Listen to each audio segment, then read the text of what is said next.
Tulsa County Equalization Board to order for Thursday, April the 29th, 2020. My name is Ted Catchell. I chair the board. My colleagues are Charles Vanderwilly and Ruth Gaines. We're here to go through the posted agenda. Unless there's something we are unaware of, we will follow that order in which it was posted.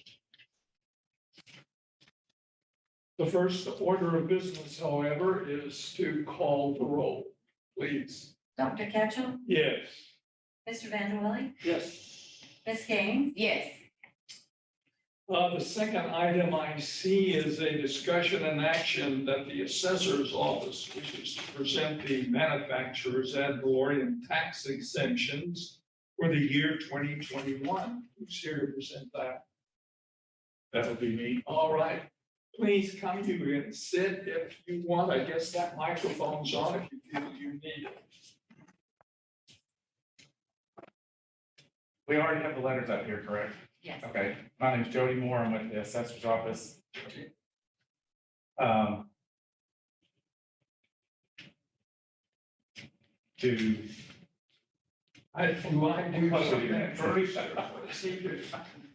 I need to present these letters to you guys. Okay.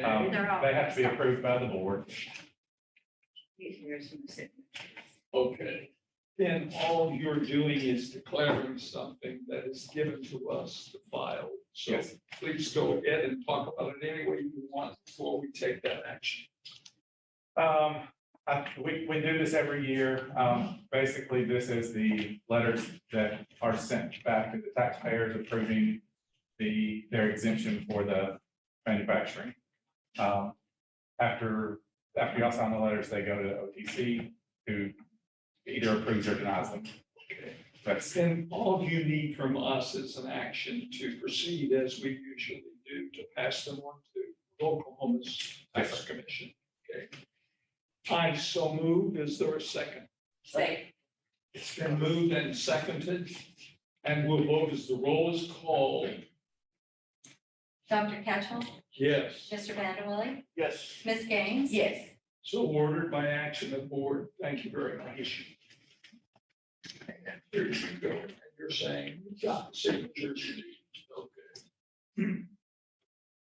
Now we come to the protest part of today's agenda, and we will begin with protest number 0888, Brad and Melinda Bennett. Are they here or their representative?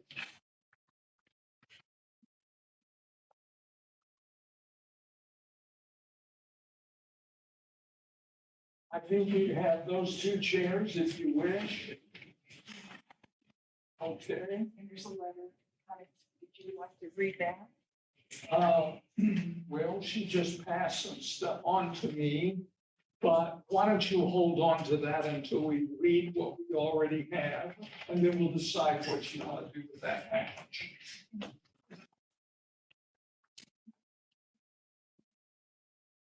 This is a property that they are protesting that is located at 2623 West 68th Place here in Tulsa, Oklahoma. The assessor, after the informal, has left it at its previous value to paying it as the current value at $93,582. They are requesting in their formal stated appeal here was below 9,300, same as last year's taxes. There's no updates to this property for over 20 years. There are so many repairs needed, we cannot afford them. We're the original owners from 1983, ductwork rusted, original 1983, heat air rotted, siding, termite damage, carpets 20 years old. Also, we researched the addresses next door, and they are on 28th Avenue.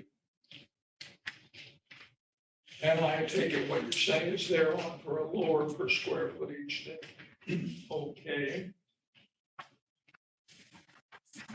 what else we did, yeah, send anything you want to us, other than what I just read. Okay, Pictures of all of our. that's fine, bring it here up. This is a new space, and we're all adjusting, we're gonna have our things. This is the house, it's on West 20, South 28th West Avenue. It sold for 104, and it's more square footage than our house. And it's just right around the corner. We just live right over here.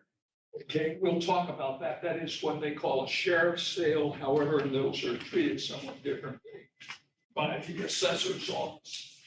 And this is my husband's 72, Okay. 65.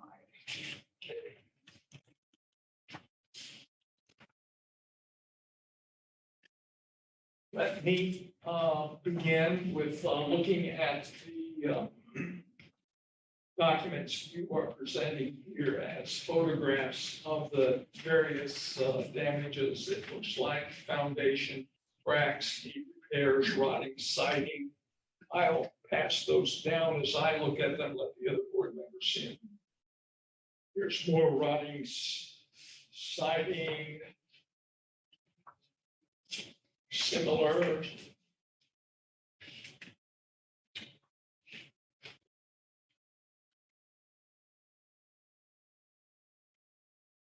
House needs painting. Window shifted, it needs paint. 1983 original AC and air. I was not able to get a picture of our furnace, but I worry about that because it is a 1983 that being rusted, but we weren't able to get the door open. And such staff, so don't worry about that. Storm doors needed, foundation shift. And I'm embarrassed. Termites on the door. I said I am embarrassed by the ends, what we're into, but You don't do that. well, I lost my job in 2016, so we're relying on his job.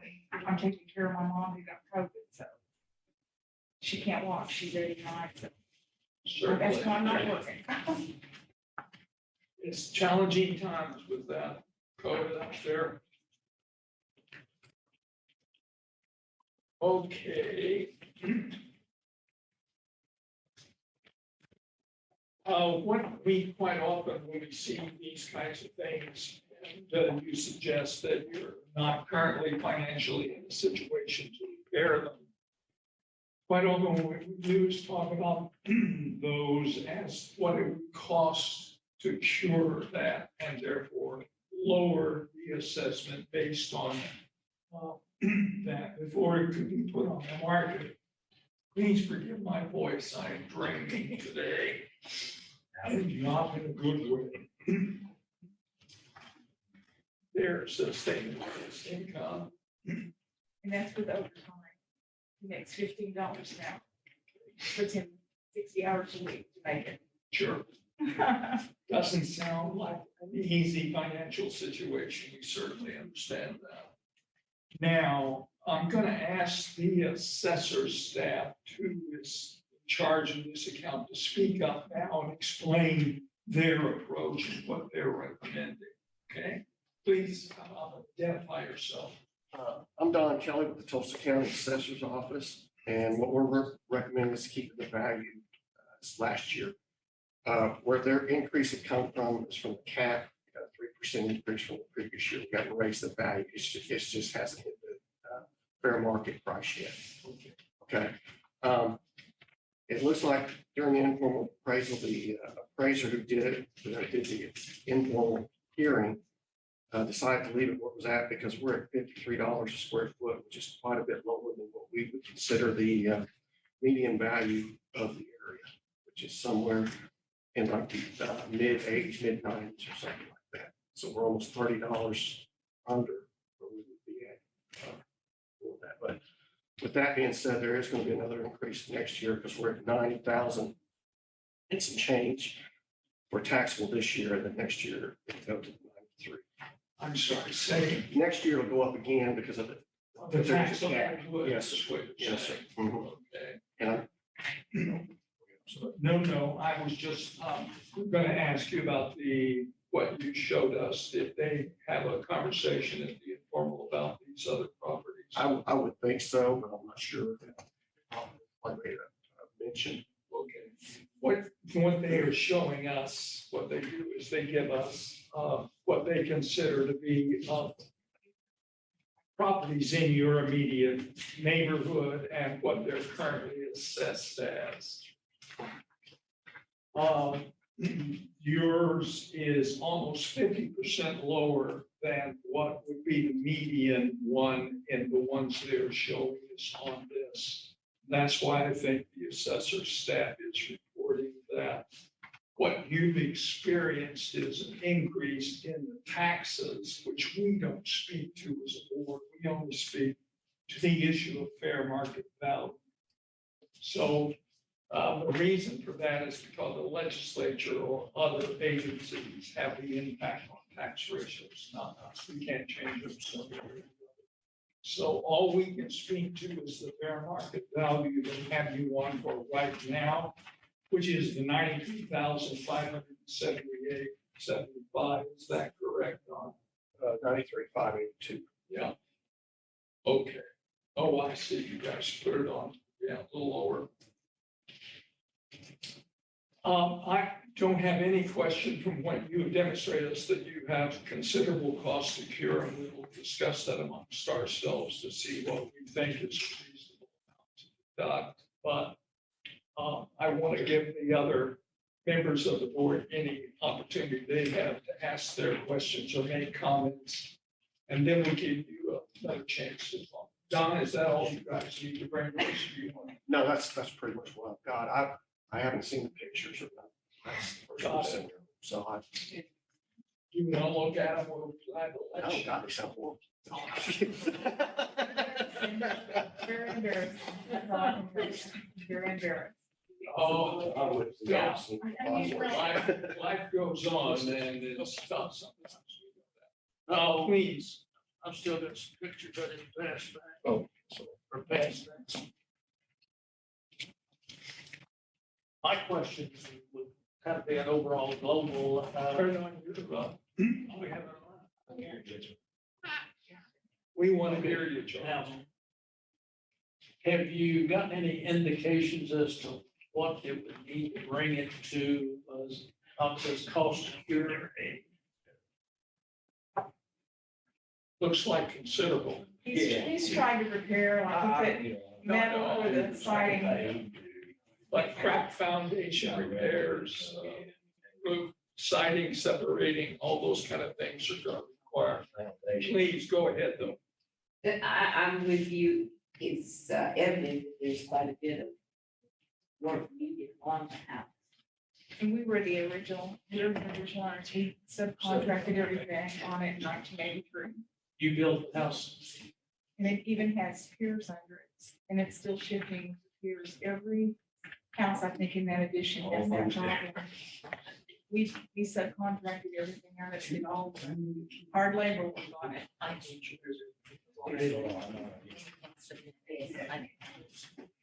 sorry. Any Trying to stay in it. agree, pass all this down to them. We get to keep all the stuff in the file that you submit to the board. What, I'm sorry, did you guys have any other questions or comments before we begin to talk about it a little bit amongst ourselves? I haven't heard a number yet that they're asking for. Maybe I wasn't paying attention. But, I think what they would like is something that at least, even though we don't speak the facts, they would like fair market value that would get down so that they are not seeing tax increase. That would be my summation of their approach. That's Do down we to have number. They did simply because they were still under the cap was lifted as Don. yeah, the cap with the market value is 93,000. Tax was 9. It was 87 last year. So it went up It was 3. 87 last Yes, year. ma'am. And if I could, I do have one question. I know you Yeah. brought the W-2 in. Did y'all file for the senior freeze for this year? We didn't know anything about that. Okay. Or homestead exemption. We have homestead Yeah, they exemption. have that, yeah. He's 65 and I'm 62. Okay. Just after the meeting, if you go upstairs and they can let you know what the procedure is for filing for that. The senior freeze. is Yes, what sir. they're Yeah, talking about. because he's turned 65 and they can talk to you about that upstairs. Okay, well. Yeah, I can look at it first, Yeah. and then we'll pass it down. It's just kind of real quick and. Yeah, no, that's very helpful. I'm glad you did that. I would be willing to keep it at the 87,791, what it was that. Okay. Charles, do you have any other idea other than what Ruth is talking about, which is to freeze it at last year's assessment? Just maintain status quo. That would be what it would do. Yes. Neil, let me just discuss out loud because the board has to consider these other issues.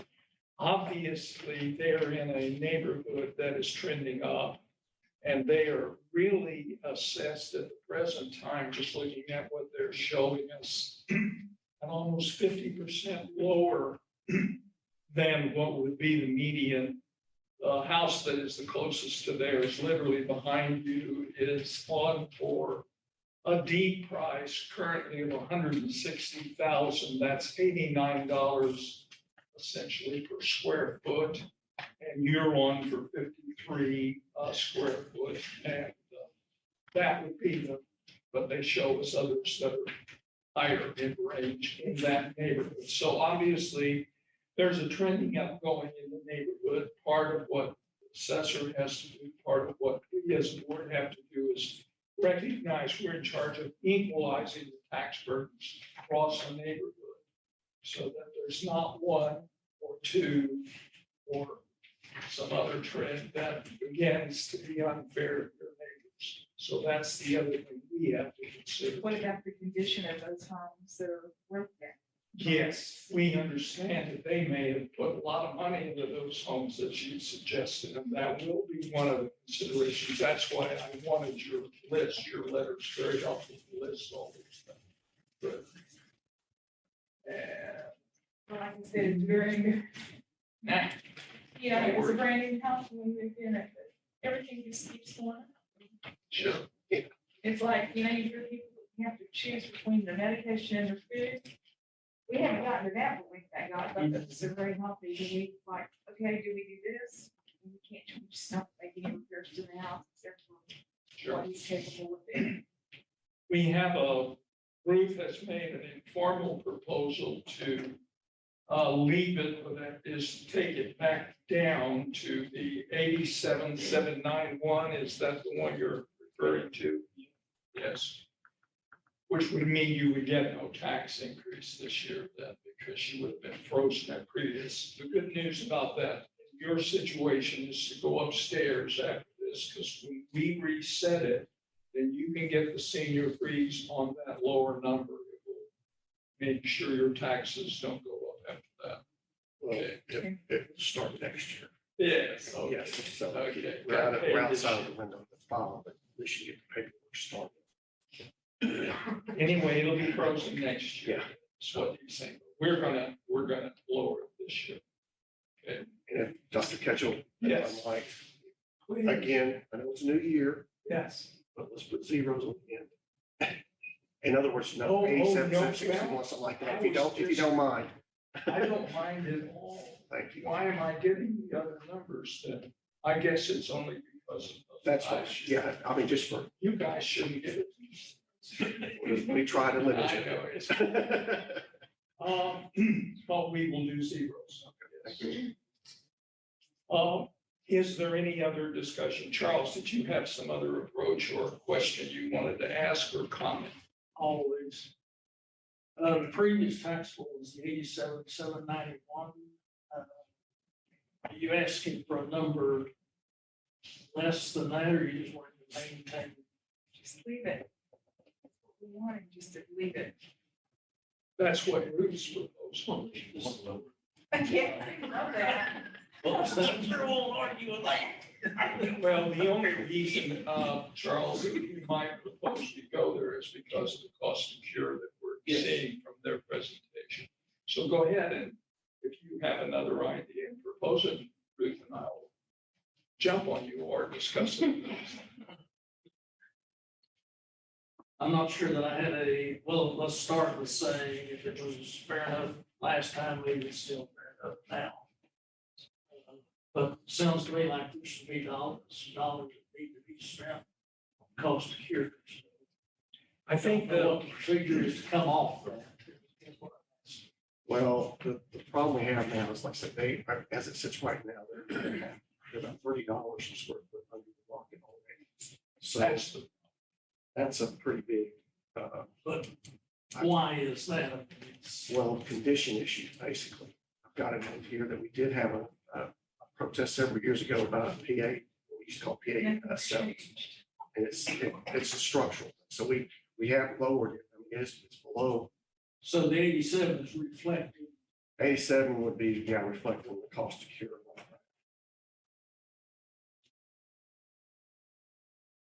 Ruth, I agree with you. I think Charles has raised this question, and I think Don has essentially answered it, which was when they became the board, before the board or the assessor's office, it was adjusted for that cost to cure. And at 50%, I think we, they're getting the tax basis that's fair for the neighborhood for someone who is in the situation they're in. Therefore, if one of you will make that motion, I move that we set the fair market value at $87,800. Second. it's been moved and seconded to adjust the fair market value down to 87,800. But we'll vote as the roll is called to adjust. Dr. Ketchel, was that you that seconded? No, it was Charles. You're welcome. We'll vote as the roll is called, Dr. please. Ketchel, Yes. Mr. Vanderwillis? Yes. Ms. Gaines? Yes. So ordered by action of the board, this is the new fair market value. And, you make sure you visit upstairs before you leave, find out about that secret. Thank you.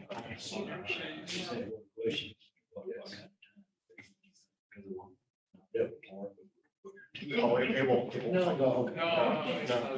3 to 4 hours. Thank you all. You're welcome. I'm telling you to put another dollar and you would. So that's why that's getting fixed, I see. Okay. That'll save you. Yeah, every little bit helps. Coming up next on our agenda is property protest number 0945, Peter Barry III Trust, also residential. Is there a representative? Yes. Are you Mr. Barry or? Yeah.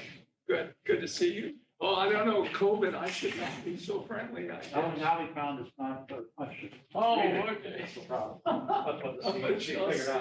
Okay. Let me read what I have from you in the formal protest that we have in front of us. And then after that, you'll have an opportunity to add anything you wish to this presentation.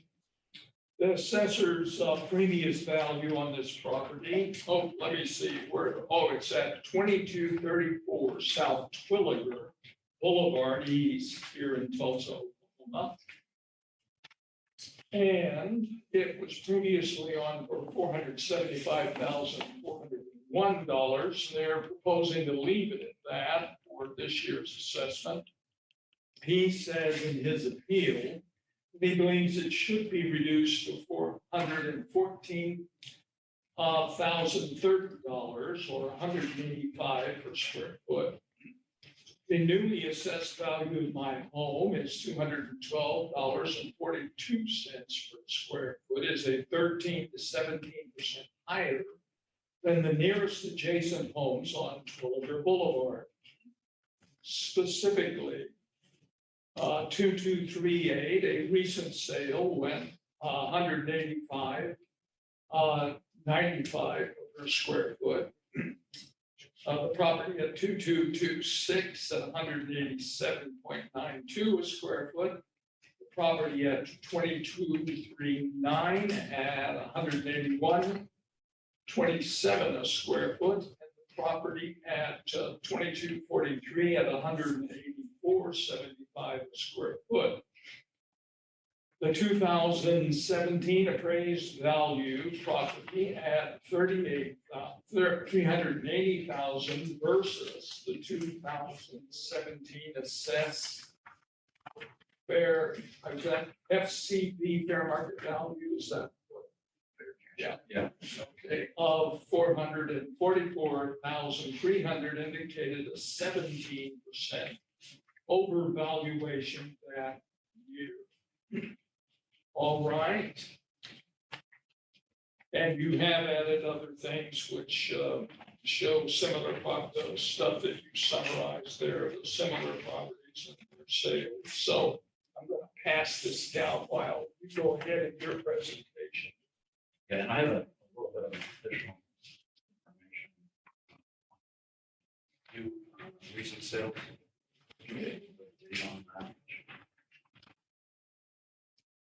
So the 1 and 2 are a summary of what I've already presented.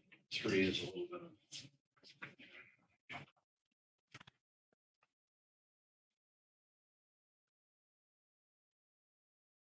And if you wish, please address the board with this information any way you wish to, so that it's not only in our hands in writing, but whatever emphasis you want to put on it as we look at it.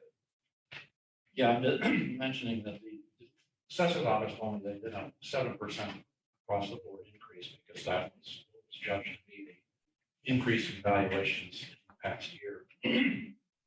And I looked at all of the recent sale data that was shown on the website related to my property. I just wanted to point out that fully a third of the new recent sale properties actually declined in value based on the sale price relative to the previous assessment.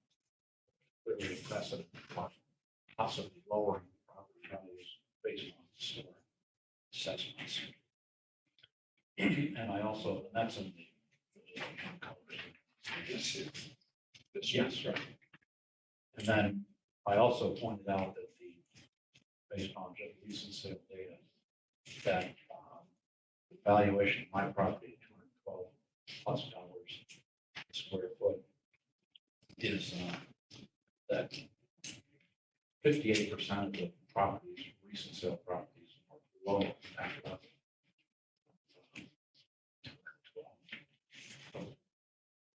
That's just some additional, because I know that the assessor's office they fly a lot on recent sale values. So that's why I did a broader analysis of just the recent. That listing, it covers a broader geographical area. Is that it? Or Yeah, on the assessor's website, they have one section called similar properties, another section called recent sale related to my property. So this data here is what the Tulsa assessor's website shows as recent sales related to my property. and what you summarized on this sheet then is what I kind of read haltingly. Yeah, 1 and 2 are basically what you read, Okay, and 3 addresses the new data. I see. And then the final thing I mentioned is that, which actually I brought up before, is that since I've owned the property, I've done routine maintenance, but no major upgrades. Recent sales data, you can expect that when homes are put up for sale, it's like frequency case that upgrades are done. Some cases in my neighborhood, I've noticed where contractors have bought houses and they've done major upgrades. So that tends to, I think, influence the recent sale data higher. When did you purchase the house? In 98, end of 98.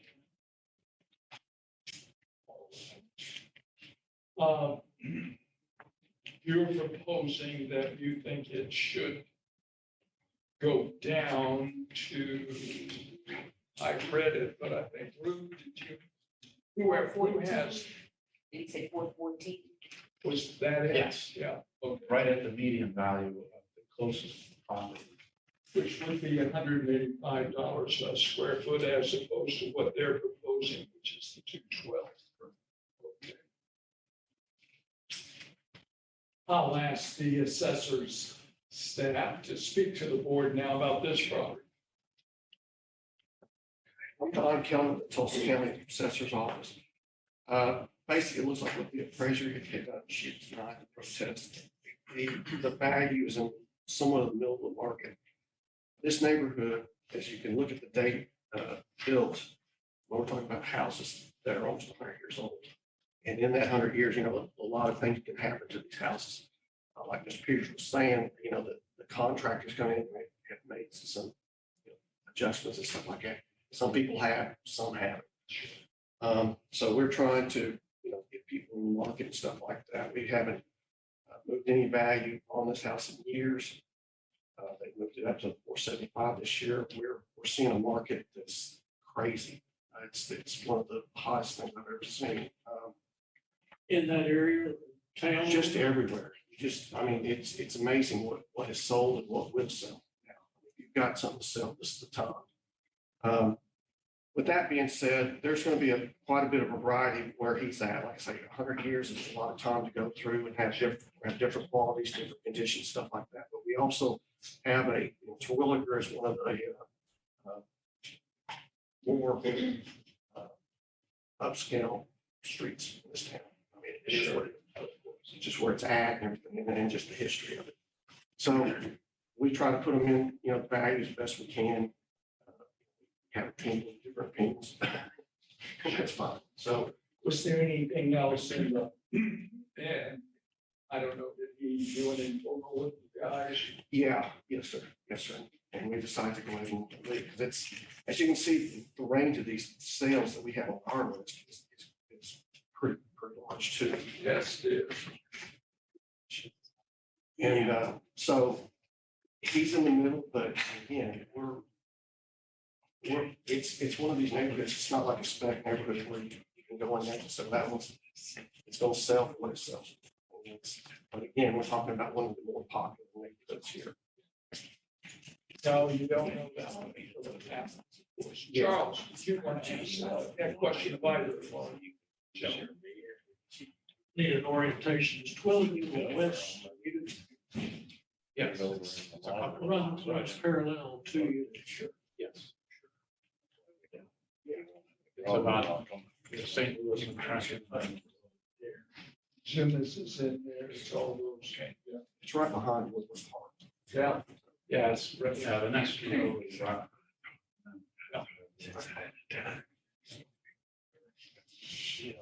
It's a very upscale neighborhood in general, but as Don is reporting, it's a very old neighborhood too. So you've got this incredible range. Just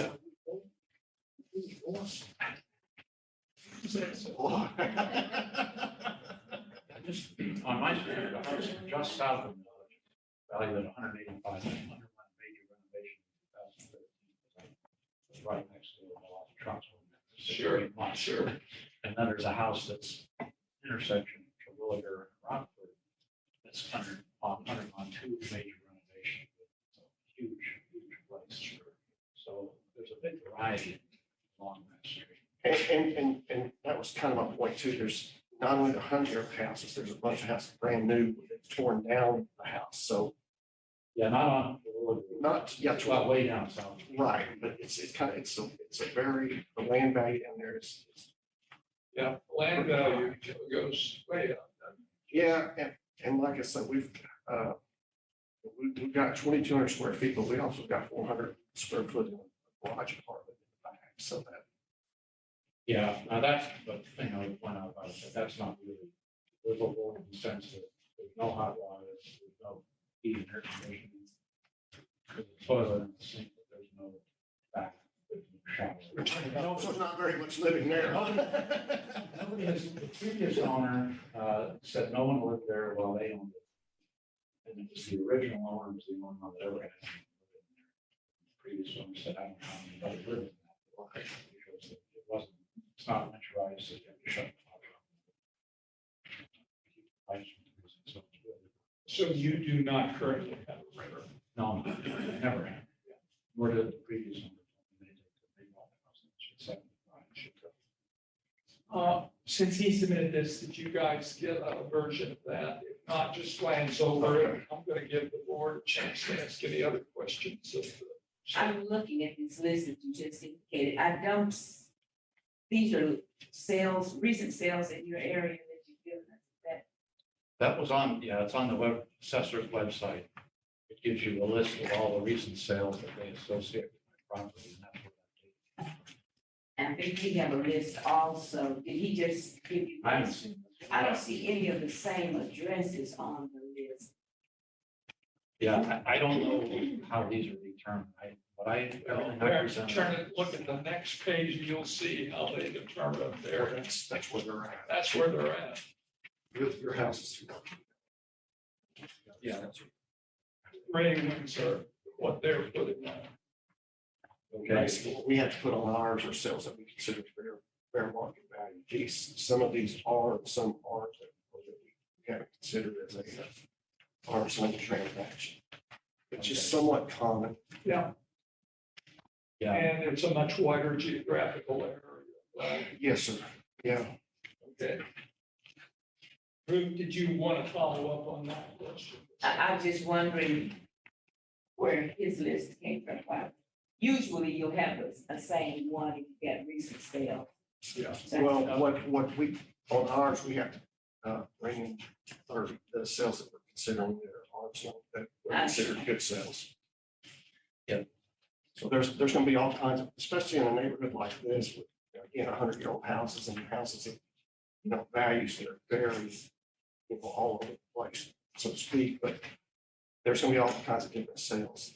And the increase is due to a recent, We did a resurvey in there and we decided that that's what the trend was, or what the trend was. so you took him up from 444 to 475, Yes, ma'am. So give or take. give me a little change. I just want to say, this data came off the assessor. Yeah, we understand. Yeah. This data tell me about some of this. Sure, please. It's all over. Pass me back the formal appeal document, please, whoever has it. Thank you. On this, as I understood, you were suggesting it should be the 414.30 or 185 per square foot. That would be where you think it should be today. Yeah, based on the median of the surrounding houses. But that would be lower than what it was last year, Yeah, about 30,000. yeah, and that's partly based on the fact that 2017, when I did a mortgage refinancing, the appraisal was for 380 at the time when the assessed value was 444.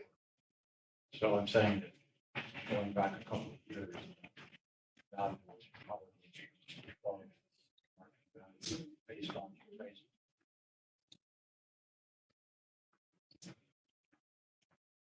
Other questions, comments, Charles? Do you have something that you want to ask about?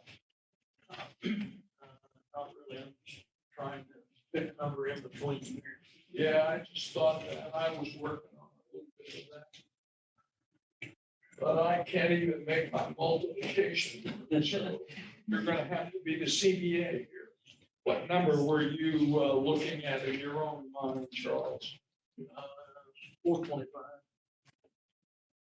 And that would break down in terms of square footage.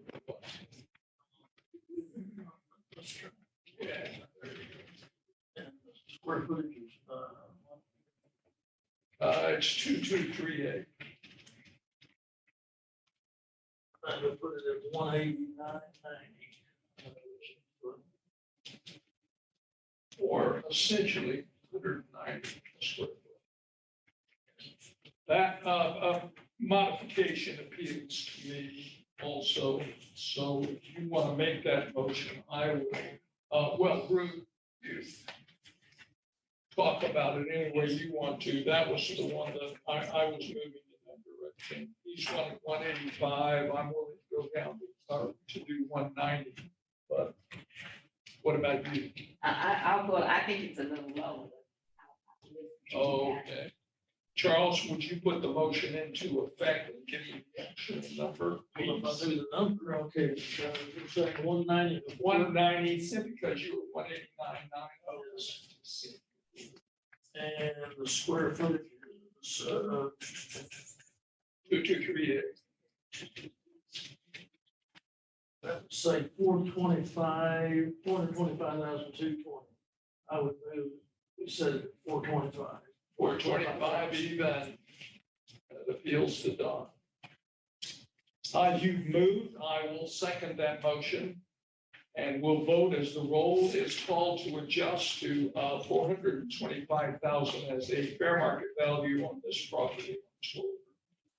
Dr. Ketchum, Yes, Mr. Van Willen, Yes. Ms. Gaines, Yes, this is the fair market value cited by the board today. I think that's what we can do for you anyway today in relationship to what they want and what you wanted today. Okay. Thank you very much. Yeah, thank you. You're welcome. Appreciate your consideration. Sure.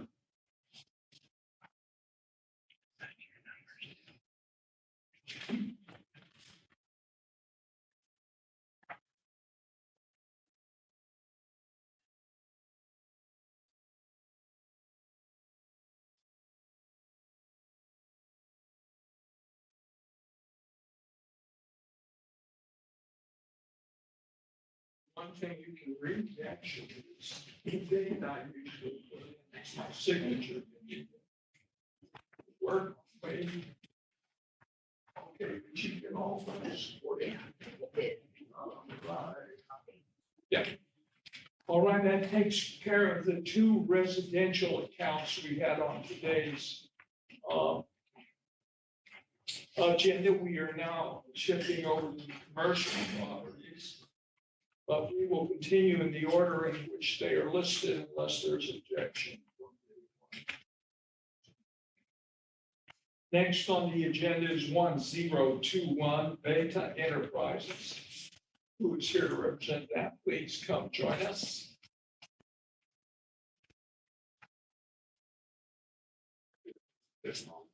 I'm Al Grosich, I'm with Beta Enterprises. I'm sorry, say it again. Is there any way we can get a stand-up microphone well, there? there's, I know, but everybody gets nervous. They think you want them to sing when they have to pick the microphone up. And we don't want to encourage that. I think when I put it in the, Okay, I wonder if it would There, sit, would it? Hey, great. see, it goes off.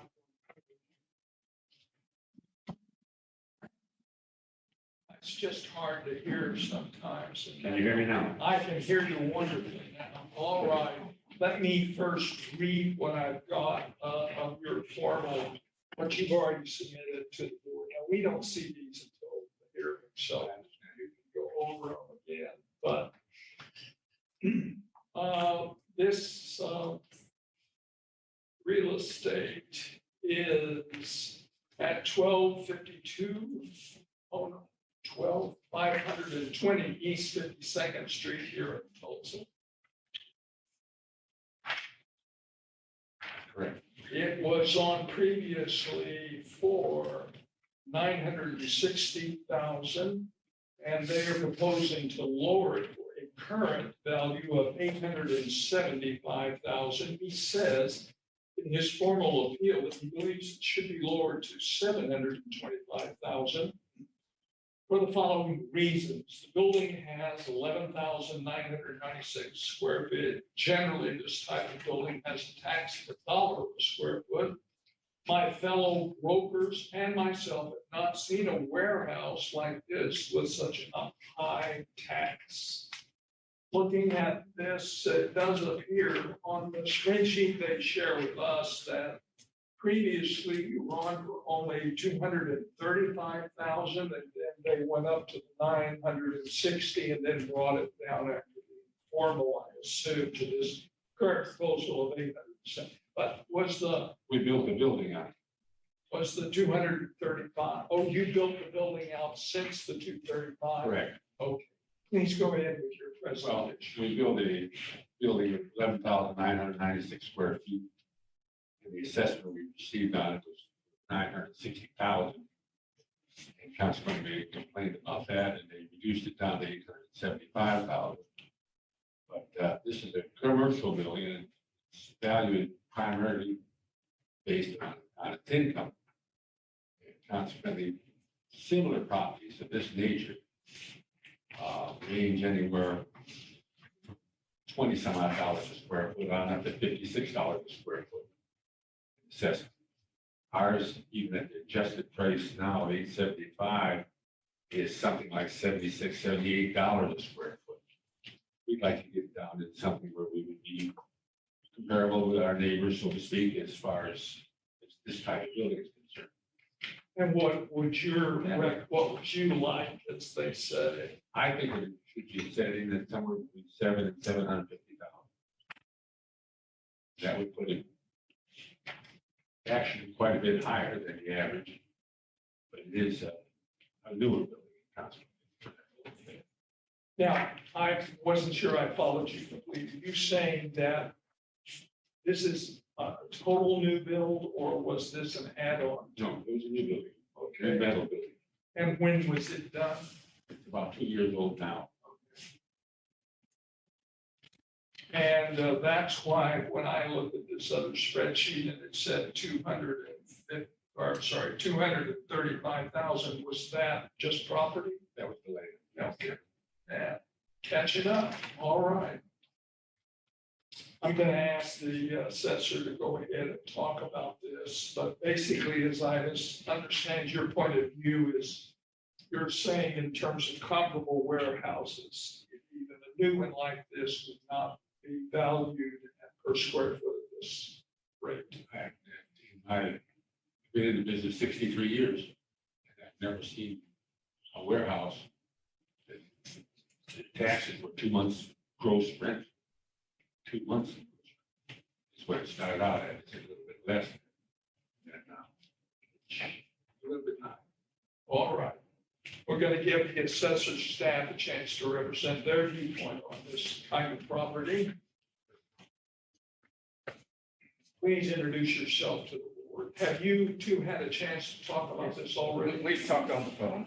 Okay. My name's Jody Moore. I'm with the Tulsa County Assessor's Office. Do y'all have copies of this proposal? That's it right there? Yes. Okay, you got it. Did you guys have that one or not?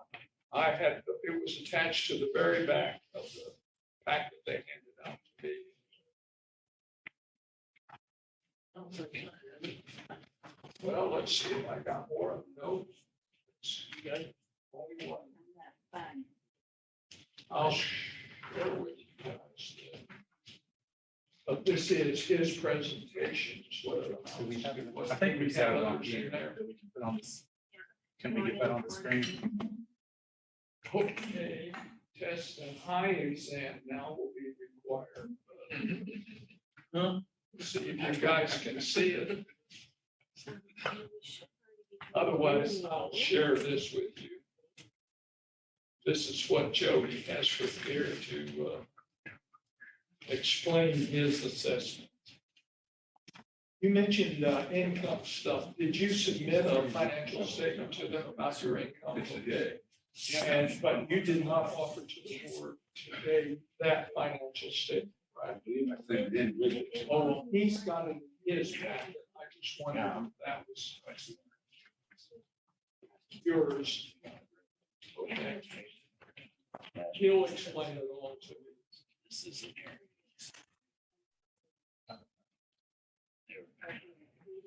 Black. Sorry, technical. We're trying to get the presentation on the TV, I think. Well, Stuff. and that will great. Yeah, work around for it. No, he should be a part of the place. Just to do this. That is absolutely.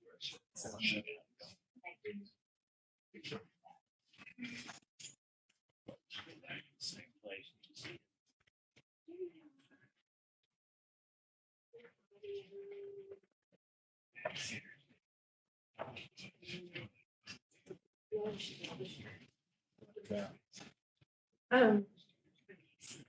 Well, I can share my packet. Okay, Maybe that's gonna be the easy way to do this.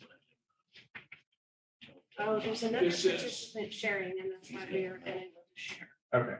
Is that not your account there, Jen? It's already up. Yeah, but that's the county's version of it, not my stuff. That's shared. Can you allow us to share? Are you driving the? Who's driving the? Okay. Well, We'll let y'all share that. Okay. And did you two look on that? And I will answer questions. I'm out there. Let's see what. Well, why don't we go ahead and give it to me? Do you need Then I will keep it. If it's anything the board looks at. are you needing the Jim address?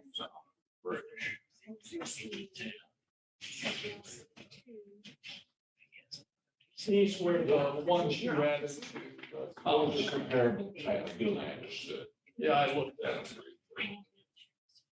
Are you needing the Zoom address? She just tried to share the screen. Share the screen. Yeah, it's not. Zoom link's not being supported.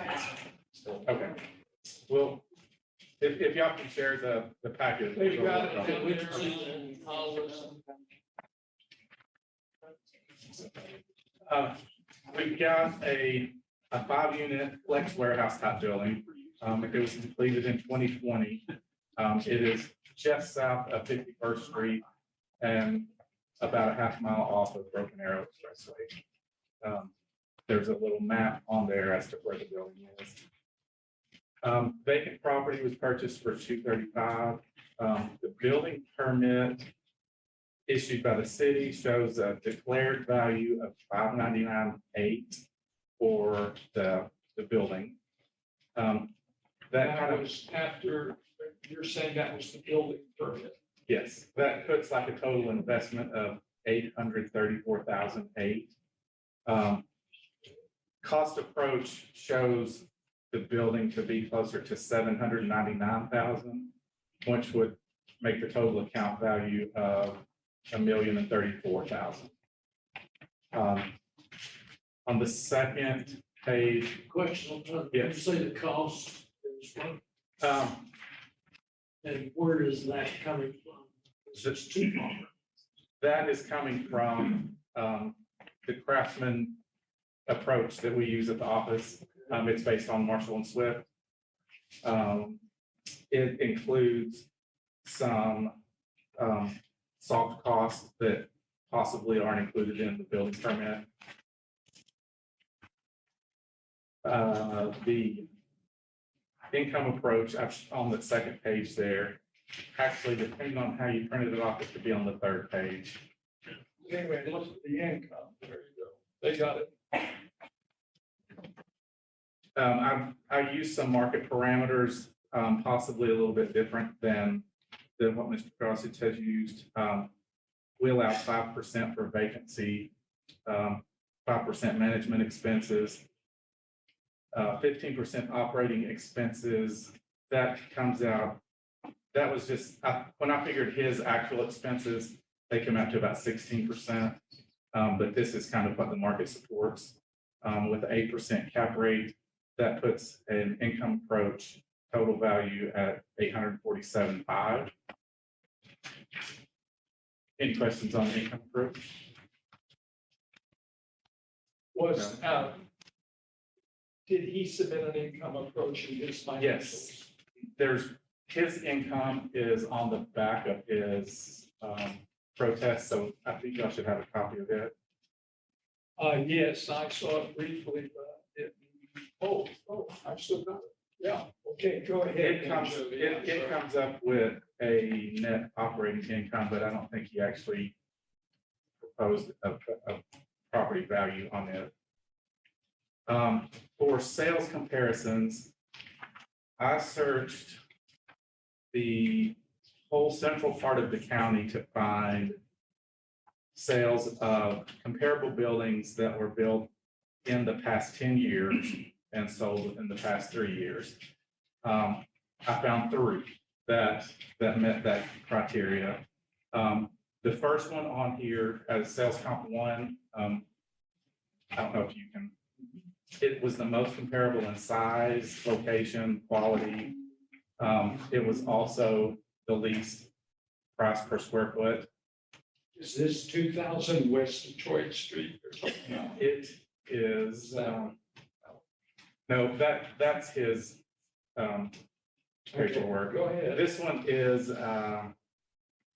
let's see, it is at 2050 North Indianwood. It's in Broken Arrow, just off of Nico and 61st Street. It sold recently for $87.50 a square foot. The other ones I found that were new construction sold for $148 a square foot and $98 a square foot. What would might have been, excuse me, there's a variable there.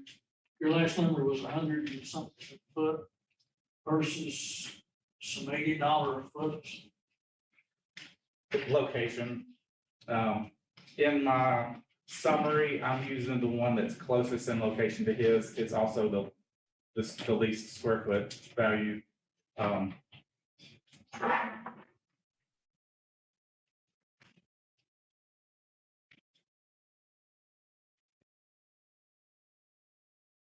There hasn't been a lot of sales of brand new properties. This one that sold for $87 a square foot was built the same year as his and sold last year.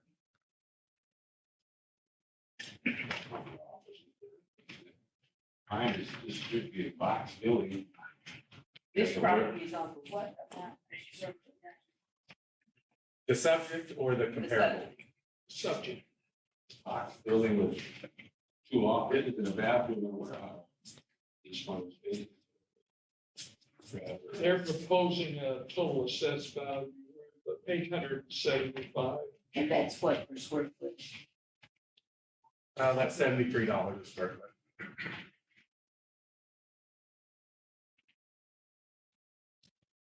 I'm not going to go into the other 2 comparables. They are both similar building styles, similar building age, but due to location, they're in a higher square foot price just because of location. On page 6 or maybe 7, depending on how your packet printed out, I've got the three approaches to value.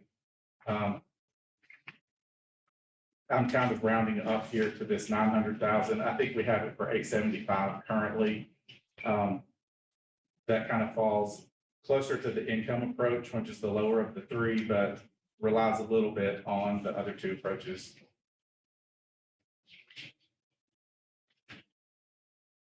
Page 7 is just some supporting information from the building permit, so we don't really need to talk about that unless y'all have questions about it. Let me talk just briefly, compare his, as I understand his income statement. He ended up with a statement that he said there was a net operating income of 62,163. Looking at the square footage and everything, he thought that would generate something of 725,000. What was your income? That was the one you just talked about at 900,000. Income, net operating income, 67,000. And with an 8 cap rate, that puts a value of 847,000. So the only other question from his presentation that I wanted to get your response to, he does say in the statement that I read that generally speaking, this type of building is usually taxed at $1 a square foot. Now, I know we're not talking taxes, we're talking fair market value, but is that within the realm of your experience, the way the tax rates are set, or is that? Given the fact that we don't deal with actual tax dollars, I kind of hesitate to answer that question. I mean, the tax amount could depend on whether your value is capped. If this same building was in a different area with lower mill rate, the taxes per square foot would be different. Then the other question I had based is from your presentation, what you're sharing here in terms of comps. You seem to say that his comps were away from the area in which his new building was built. Is that it? No, the ones that I saw were like buildings that were built in the 90s, maybe. I see. I So don't it's have a the copy age. of actual that, but Yeah, mostly age of the building. and the other thing you seem to be emphasizing in terms of the way you were working on this property was the location in relationship to what you thought was the best comparable that you had. Was that, did I hear that correctly? Yes, the one that I was kind of relying most heavily on is about the same distance from the Broken Arrow Expressway. It's further over into the Broken Arrow area. It's just off of 61st Street. We're just off of 51st Street. Basically the same area of the county though.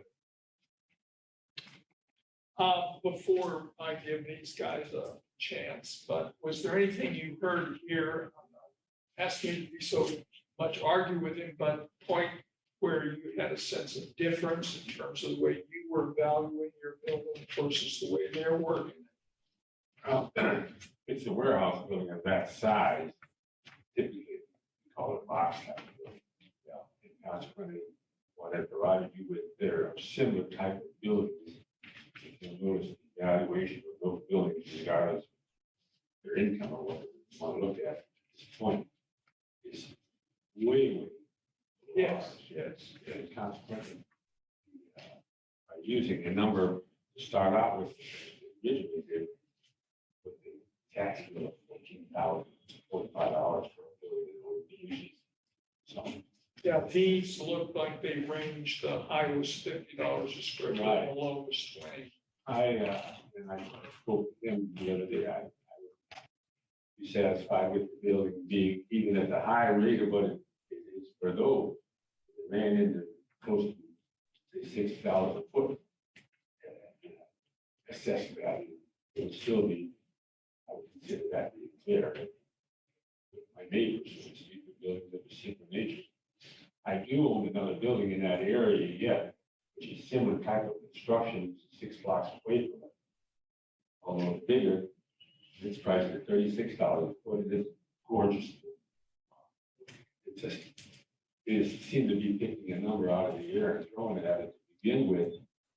Consequently, it's just wrong. Do you know this building he's using as his primary comparison? I don't have any idea what's in it.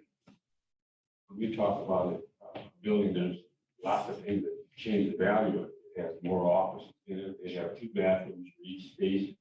This building has each 2,500 unit space at the warehouse and about 400 or 500 foot of office, which would be a reception area, an office, and a bathroom. And it's rather plain Jane, if you want to call it that. Let me ask you the other obvious question is it currently under lease? How much? It's only one vacancy. Right now, it's still only one vacancy. What do you lease? What's your, do you do what, square foot leasing or? What is that? It's a gross lease in the $7 range. Okay, per square foot. 7.25 to 7.95. Sure. The building costs a little bit more than normal because I'm handicapped and I had it built in such a way that there's no steps. It's all flat. Sure. Was that, $7, $7.25, is that comparable, that's the ones you're looking at, that kind of lease rate? The 750 is what I used in our income approach. The building that we're using, CoStar says that their lease estimate for this building was between $7 and $9 a square foot. So they have a big range. This is the Well, gross undoubtedly. lease. That 7 is the gross figure. Yeah, sure. Now I got the members of the board. Charles, do you have some questions or comments? The comments. Assessor has it on at 875, Yes. and he's wanting 725. That's a big old gap. So, pretty compromise or someplace in between, what I would say. 150,000 marks. Put it right at 800,000. Beat to $60. I was headed toward 800. Ruth, did you have any other specific question or comment you wanted to make, or are you guys just ready to go with this? Kind of ready to go.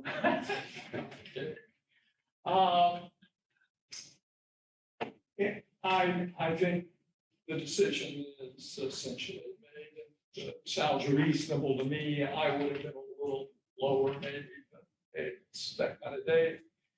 You go down and stand for him. No. If you guys will make that a motion, so we can act as a board on it to set it for that adjusted rate, we'll do it. Yes. Say one thing before you, but you said it's $60 a foot.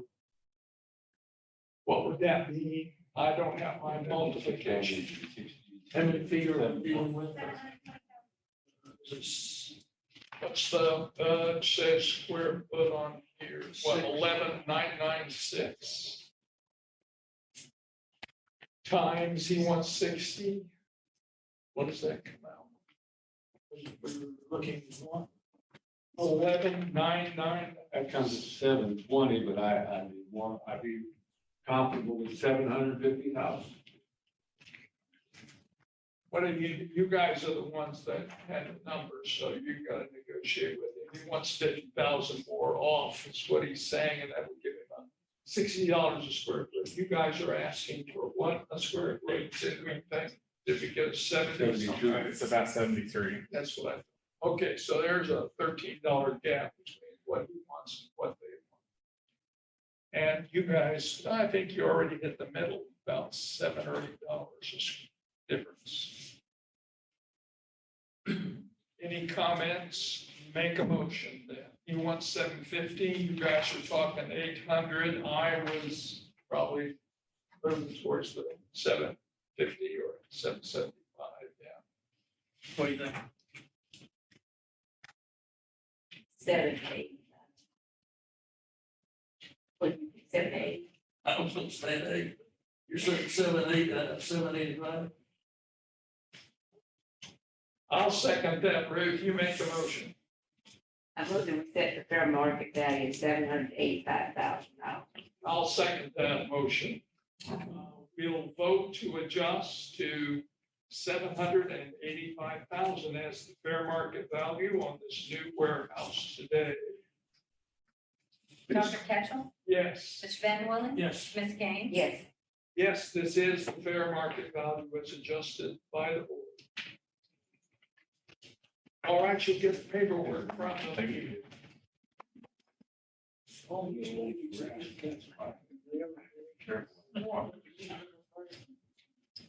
Thank you. Oh, that goes with here. It goes with it, okay.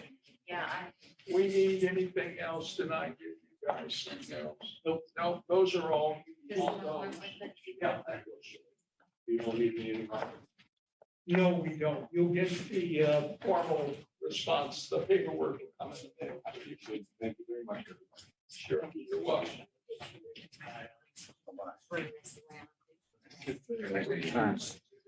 Okay, we're down to the next protest item, which is, I bet you. Okay. This, Okay. the next item is 11. Tell Laura. Reader Trust.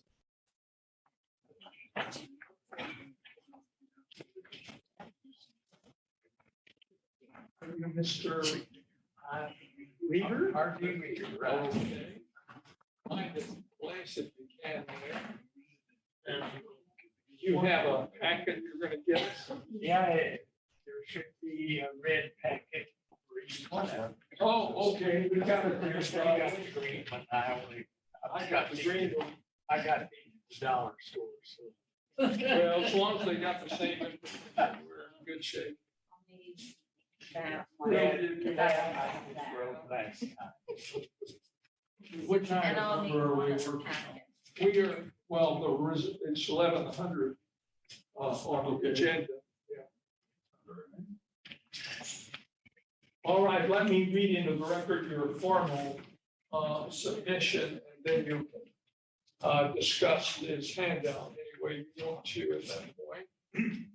This building is a commercial building at 7127 South Riverside Parkway East. It was previously on for $6,059,400. The assessor would like to leave it at that. He says he believes it should be corrected down to 5 million even for the following reasons. This was a 1031 exchange. The owner had been diagnosed with terminal cancer and placed the property for sale at $6,750,000 to get his estate in order. After discussing the sale price, I saw the value in the leases and not the improvements. This was a former Food Lion big box building. And therefore, your proposal is to reduce it to 5 million. Okay. Actually, it's not anymore.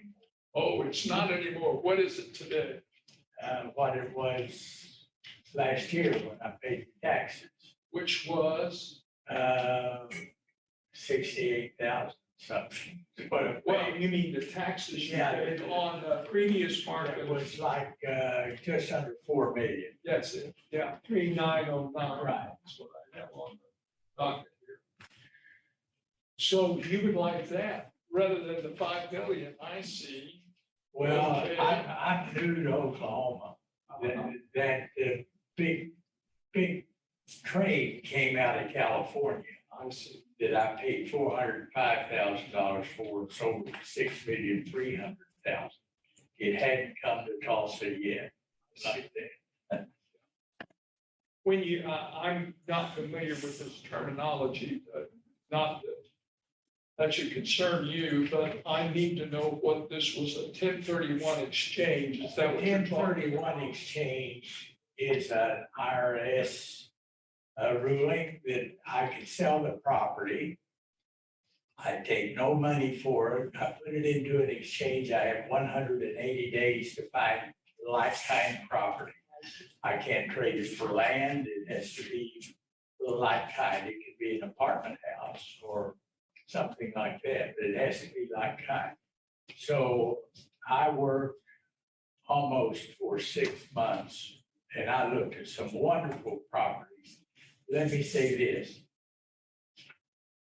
Whether it goes up or down is not going to affect me, but I saw value in the intangible assets that went with that building. That was the leases. The tenant, the major tenant in there, the building is 36,430 square feet. That was the old Food Lion building. They built it, I think, started in 1992.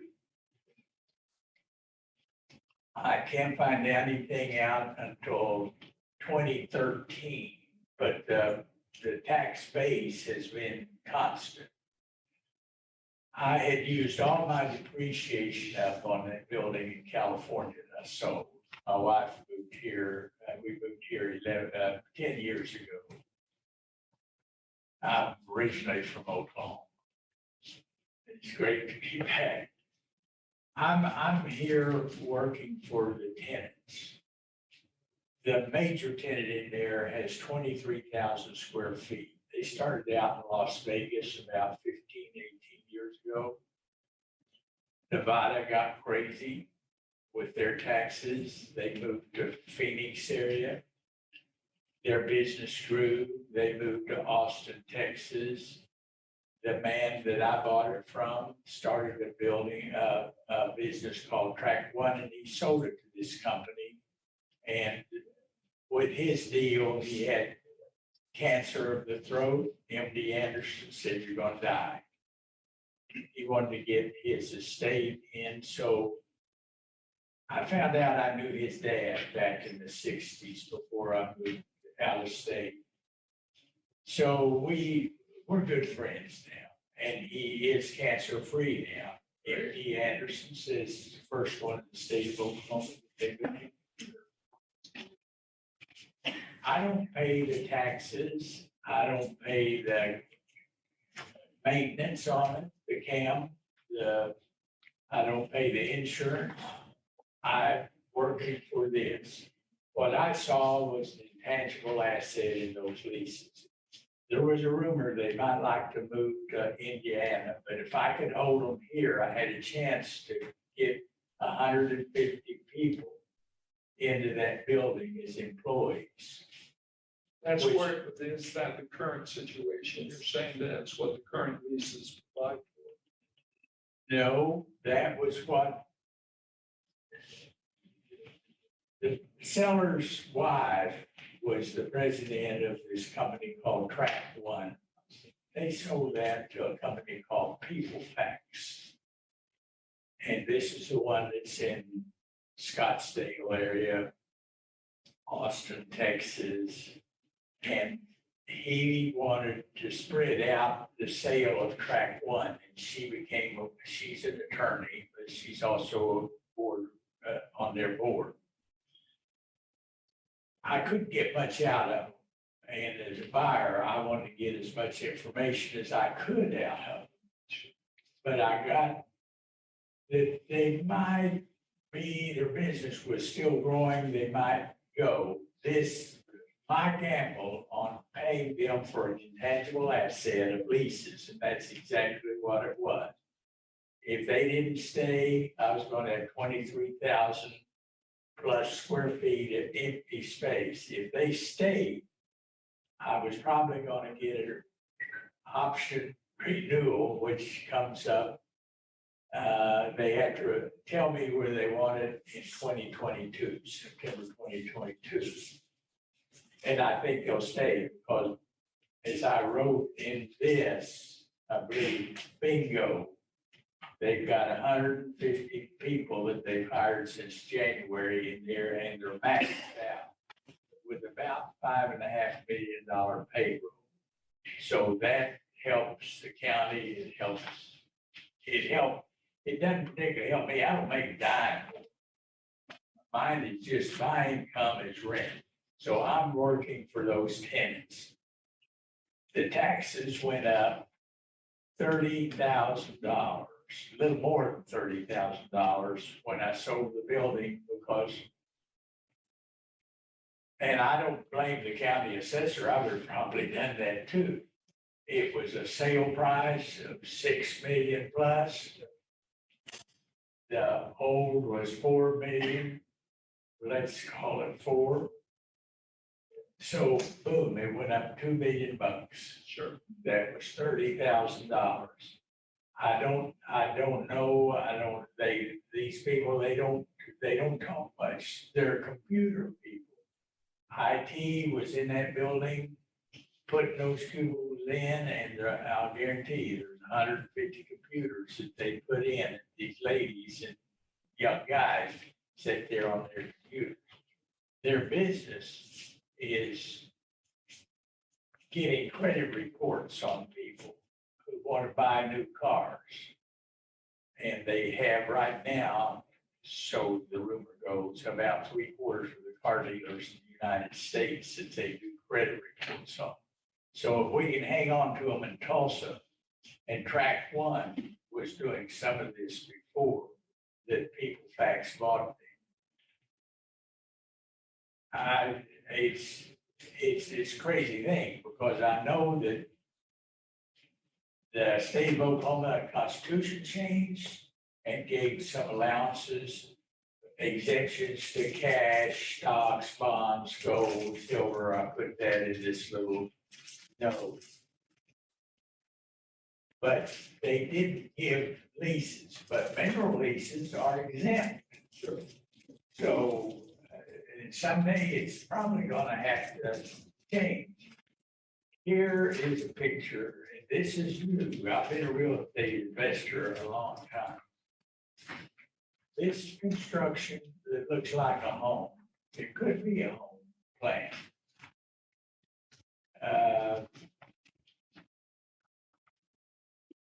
The appraisal, in fact, what is it, Go Forth, I believe it is. No. CoStar. I've made friends with a lady in CoStar who gave me their data on that. Here is a building which is appraised by the Oklahoma County Assessor for $466,700. It's for sale for $1,850,000 with bumps. I've never heard of this before. There are real estate companies now who are just bumping these up. And I don't know what the investors want to do. I wouldn't want to touch it, but they get bumps every year. They're guaranteed. But what if they go broke? That's the way these companies do. That's the way Quick Trip do. Burned home with a friend of mine. He begged me, put in whatever you can, $1,000. That was in the early 60s. I talked to an acquaintance a couple of weeks ago. Said, yeah, my brother put $2,700 in, and it's now worth $15 million. That surprised me. Look, I understand what you're saying is you would like for the board to simply go back to where it was It's been that way for 13 years. Okay. Now, I'm gonna have to hear the tax assessor, but I know one of the things, you're right, you pointed out, they see a new sale and that breaks the cap. And they say, well, if that was a fair market sale or not, then we have to treat that as a fair market value. That is, there was a willing buyer, a willing seller. They did that transaction, it's legal, you know. We can't ignore it, is what they're gonna. I understand that.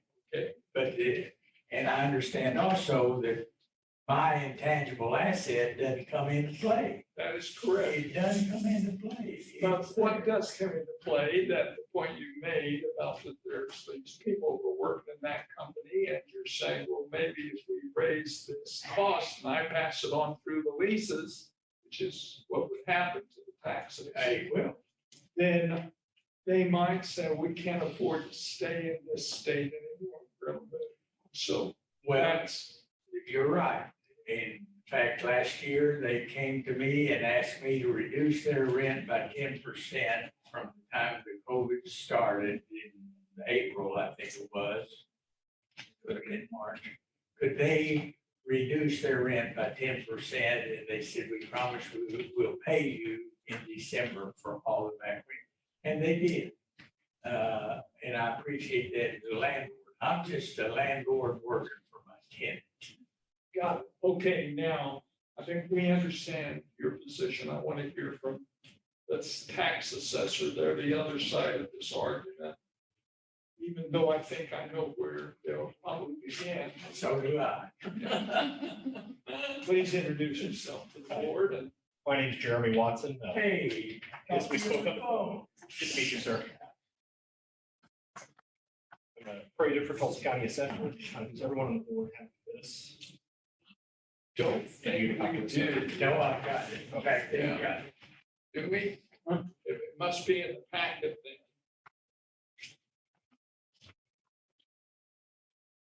then. What does it look like? You have got, I don't know. I've got plenty of copies if you don't have to pay Okay, for it. give us copies so that we don't have to search for it. Thank you. Yeah, I saw the first, but I didn't have the other pages. Go ahead. So as has already been discussed, this was a former retail location. It was converted to office back in the 90s. And the value was increased based on a sale in 2020. It was part of a 2-parcel sale. One of the parcels was land only, and just to kind of get that out of the way, that was $140,600. And that parcel is not part of this appeal, but it was part of the $6.2 million sale. Okay. And that's why the value for this particular parcel isn't 6.2 million, because that other parcel, the value of that other parcel is part of that sale. Okay. When I was evaluating the sale and going through the appeal, I was relying pretty heavily on the income approach. This building is difficult to look at on a market approach because it is leased out on a triple net basis, which of course most offices are leased out on a full service lease, and it's kind of hard to compare them. But going off of the reported net income, and if you look on the 3rd page, you'll see the sales flyer. For this, it has the listed price, which was the $6,750,000. And on there, it gives you a net income of this property at $540,000, which I believe we discussed that also during. We discussed that, although and that was fully leased, it was not fully leased. He was willing to pay that, though, out of the money that I paid. And with that, using an 8.7% cap, that's where you get to the $6.2 million sale price. And you're now proposing over $6,059,400 as the current fair market value. For the parcel under appeal, yes. Could I have a question? If they move out, what happens? Well, it's not before the vote. What happens? Well, I have to consider the property as it stood on January 1st. Sure. And this is how it stood on January 1st. And You we can can't really discuss the future at this point. Well, you could reappeal, Yeah. but you'd be right to come in and say, "Look, you guys, owe me another assessment and see what they'll do for you." But it's not on our agenda today. Okay, we can't consider future actions that may or may not happen. Okay, I still, the first, that I wrote, I'd still stand by 5 million. okay, That raises it up over $1 million, reduces it by $1 million. It raises the tax about $50,000 a year. so it is, Divided by 3 tenants. Now, I do every tenant. good. Other board members have questions or comments you want to raise at this time? Yeah, how do I go about it? Previous market was on the road for 3,000,009. And all of a sudden it jumps to 6,000,001, basically. This building's been refreshed and redone. I think there may be a new facade put on it, was it? It's just back alley south of 71st Street, just east of Riverside. Yeah, Yes. back alley is Quincy Street. Yeah, it's kind of a spot. I mean, I have to cut through there occasionally. Thanks.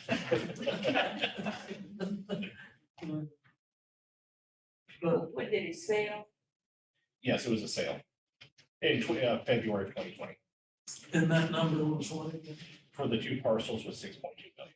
So you remove the one parcel and you end up with the 6.2 $6,059,400. So that's how they got to theirs. It was based on the sale price. Could you help me out here? Was it 2 parcels and the previous market was 3,000,009? For the parcel under appeal, Or, wait, I'm sorry. for the parcel under appeal. Okay. The other parcel that sold with it, the value didn't change. So Okay, it's at 1 million, or I'm sorry, 140,600. and what drove that from the 3,000,009 up to the 6,050,000? Which, The sale and then verifying the sale amount with the income approach. well, my quick math says that was 52% increase. It was an increase, yes. That's a big old number. But based on somebody buying it, willing, A willing buyer is based on, yes, a willing seller, a willing buyer. And again, the financials behind it back up that sale price. But the parcel that was on previous market was 3.9. It sold for 6,000,000. 6,000,059. That was an arm's length transaction. Yes. Does it really make any distance? I agree with Jeremy. But I didn't have the money. I had $5,950,000 on that 1031 exchange that I had to get rid of. So he paid me, I think, 11 months rent. He has a business still in that building. He paid me rent. I got the security deposits, and I got the CAM deposits. CAM on that building is about $6 and something a square foot. That's insurance, property taxes, and everything. So you're beginning to push the rental price up there pretty high. So far, nobody's squealed. But how far do you go before they say get off my foot? did you purchase the building or you? I purchased the building. I had this money that I had to get rid of, and I had to get rid of it by February 4th. Sold that building back in August of 2019. The IRS gives you 6 months to find new property. I tell you, I don't have any write-offs now. I get no write-offs from that. So I went to the bank, and the bank appraised that and said, building is worth $4 million. We'll give you a $3 million credit line. So I have bought one building. I bought a building in Greenwood and DeVita, dialysis centers in it. Love the building, 2 acre size, which someday I hope I can put a building on. But I had to get some cash flow first. But yeah, both properties are great properties. I mean, I love them. So far, the things have worked out good. My broker, who's with me today, he found the Vita building for me. It's a good building. I think they will stay, and that landlord should look for things that where they'll stay, because you don't make a lot of money if every 3 or 4 or 5 years you have to turn around, you have to pay a real estate broker to lease it. As I understand, what you're telling the board is to keep this property viable, I need to come down from that assessment, so I don't have to raise the rent. Look, I'll put it this way, I could eat $15,000 and keep it exactly where it is. That's around 5 days. I could eat. So that's the And I will eat. That What is- did you purchase the building for? Is my thing. What did I pay for? $6 million, 2 something. Well, he said the number. Yeah, 6.2. So we got a very knowledgeable businessman paying 6.2. And it was, previous market was 3.0, tax rate was 3.9. But it was the leases. It was the leases. And that's an entire, assessor and I understand that they can care less about it. It's not, it's somewhat of a gamble, but you look at the tenant. If I could keep those tenants, it would make, it would make me money. Probably might be there after I'm dead and gone, my wife could look for a new husband. Can I ever come?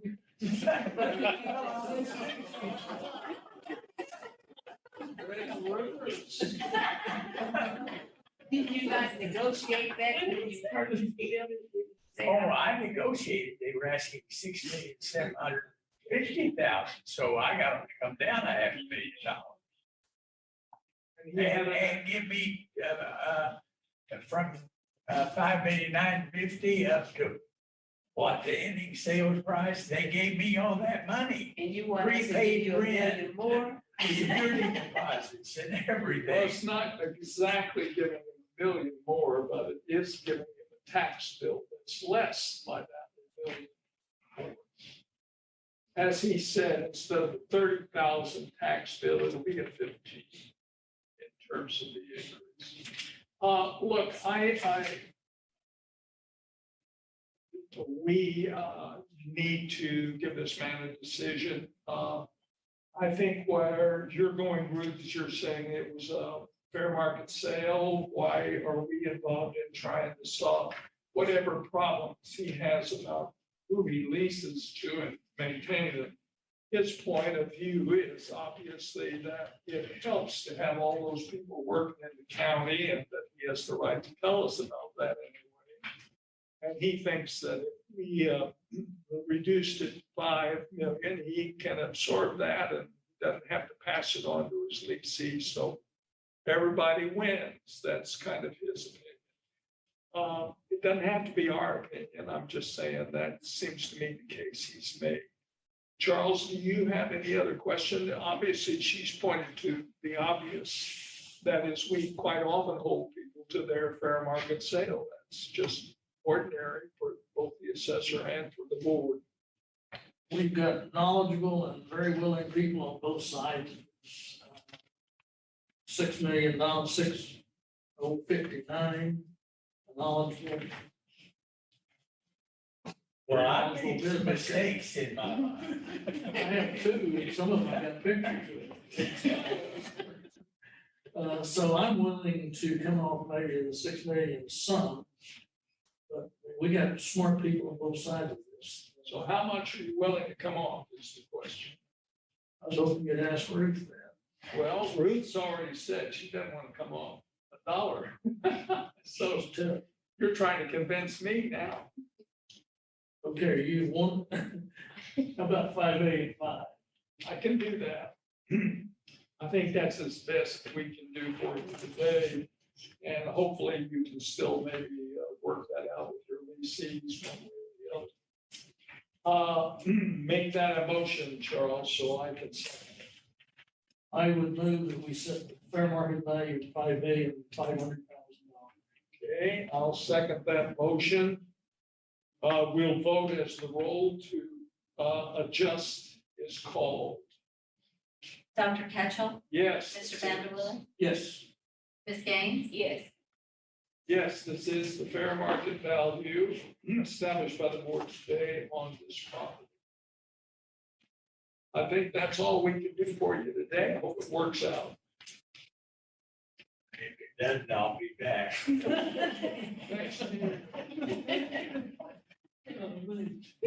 Thanks. Thanks.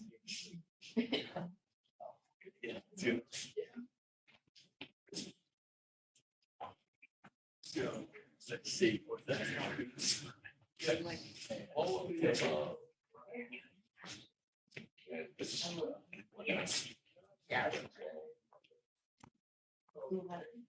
next item on the agenda is 1286-71 at Tulsa Hills Apartments. Is there a rep, please come join the board?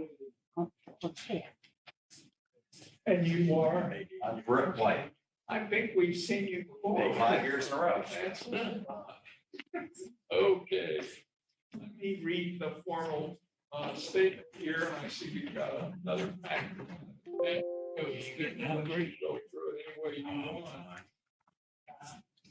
This real estate is located at 7224 South Elwood Avenue. It was previously on for 29,487,800. The county wants to leave it at that number. He says he believes it should be restated and corrected to 24,206,976 for the following reason. The 2021 fair cash value greatly exceeds our competitive set in the Jenks Glenpool sub-market. And this is a large apartment building. I take it's what we're talking about. Yes, sir. Yeah, okay. Please go ahead and add what you want or take us through what this is. I've got the same spreadsheet. Do you guys have a copy of this? Let me see here. I got a packet. Looks like. Is that the one? That's come to us today. No, 2 weeks ago. Well, it'll only come to us Okay. today. Here, let me pass it down. I think I gave 4 copies. Yeah, and you got a copy. You did. All right. Here, there's another. All right. Please take us through your spreadsheet. So the spreadsheet, the property on the left, 71 apartments is our building. Yep. It's built in 2017. It's 341 units. Got the address there. And then I have the assessor's fair cash value, 29,487,900. And then if you go to the right of that, it is our 1, 2, 3, 4, 5 competitive properties that are in the Jenks Glenpool submarket. So once again, from last year, we are just trying to be in the neighborhood from a value per door standpoint. So our appeal, we took the average of the 5. Last year at the board, you took the $78,500 per door. So I showed that to the far right is the 26,768,500, which is what you guys told me what the value should be last year. You wish that I didn't have to come back this year, but I'm back. But the value of 24,206,000 is the average of those other competitive properties that are built similar, getting similar rents. To the tax assessors, I've told them, hey, when you guys get us somewhere close to the other guys, we won't be here. To the tax assessors credit, they have heard Tuscany Hills in 2020, they increased that. So now they're up there to 78,515. And in 2021, the Reserve and Elm, which actually gets higher rents, in this same architect, same spitting image of our property, they got them up to 73,000. I think they were in the high 60s before. The Grandview Heights property, they're at 21,060,000. We know that they spent more per unit building the property, land and building than we did. So we're kind of dumbfounded and never got an answer of why they're at 21 million. We realize they're in Glenpool, but their costs are higher than ours, or we're lower or higher than ours to build. So while We got you some relief last year. You're back Correct. on more this year. no, I'm not back. I would take the same thing you did last year at this point. Because it's at 78,500. You look, you can see you're getting, it's right there. And especially with the Tuscany Hills, which is our major competitor, they finally moved that one up and reserved down. Sure. But when we build a property, the one thing we do, and the only thing we can do at that point is we can look at what our comp set is paying in taxes as far as their value per door. We add 3% and then we plan on 3% after that. So that's the only thing we can do. If the taxes were higher, we wouldn't build it. How's been your experience leasing this year? Been able to keep pulling up? it's interesting. We've seen people go out of 2 bedrooms because they can't stand the roommates. I mean, left and right, we've got a, property in Lisa. In Arkansas, we can't hardly rent a 2 bedroom right now. So people stay together at the start, but they couldn't live together through working it out. So we've, as stimulus checks have come, we have dodged every, downturn because people get those stimulus checks and they're able to pay the rent. We couldn't evict people we weren't going to. We gave free rent on our retail, we gave free rent on our office. We call it COVID-19, you see it on our income statements, but we, as it turned out, we didn't have anybody leave us. We, people hunkered down in rental houses and in apartments, so occupancy has stayed the same. It's been pretty good. But 2 bedrooms are interesting as they come. What is that? I would say right now, it kind of fluctuates over, if you take the last 12 months, anywhere between 92 and 96%. So it, and it's weird, like at the end of the month, it gets really bad and then you think, oh no, here it goes. And all of a sudden it goes from 92 to 93, 94, 95, drops again. So people have moved 2 houses. But right now there's a lot, we also build houses and we have a backlog. We can't buy them. And our prices are just going crazy as far as materials. Let's listen to the Tulsa staff, assessor staff on this one and see where the board wants to go. Afternoon, everyone. I'm Sarah Alcock, Tulsa County Assessor's Office. I'd just like to make note, Mr. White and I have quite a different set of comparables. The comparables, I don't have a copy of that you submitted, I don't think. Yes, 5 copies. Oh, okay. I didn't receive that, but that's okay. I have a list that you provided me previous. Okay, thank you. It looks like the same list, but I want to make sure. Okay, and these are all equity comps, correct? No sales comps involved? I don't think, to my knowledge, none of those have sold yet. Okay, that's what I found with these two when you, formal, when you submitted them originally. Some of these, you could look at them as a direct comp, but I am going to kind of rebuke that a little bit on some of them. Tuscany Hills at Nickel Creek is quite an older property. It's about 10 years old. We're talking about the subject property that was built in 2017, 2018. And that's not a huge difference, but it's significant. In my mind, it's significant enough. Also, Tuscany Hills is not in quite the same desirable area that Tulsa Hills at 71 is. The Jinx School District is highly desirable.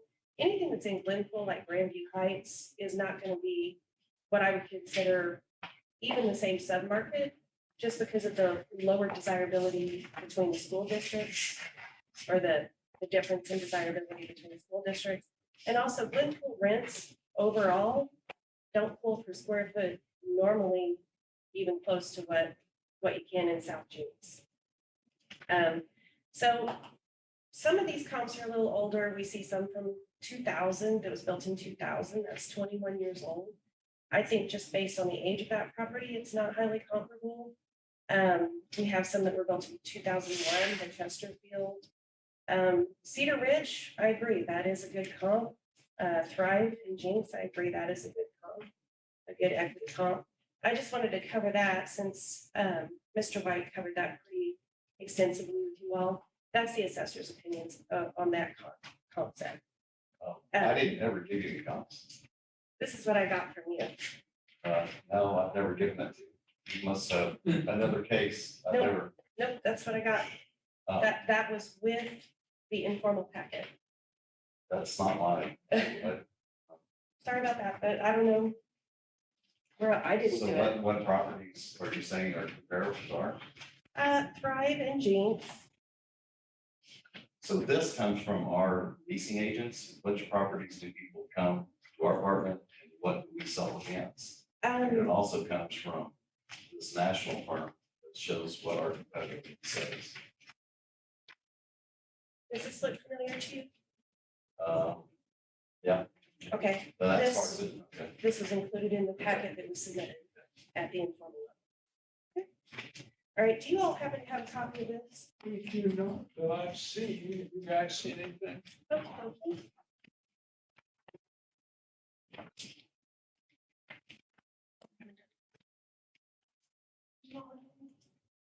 I think we have this.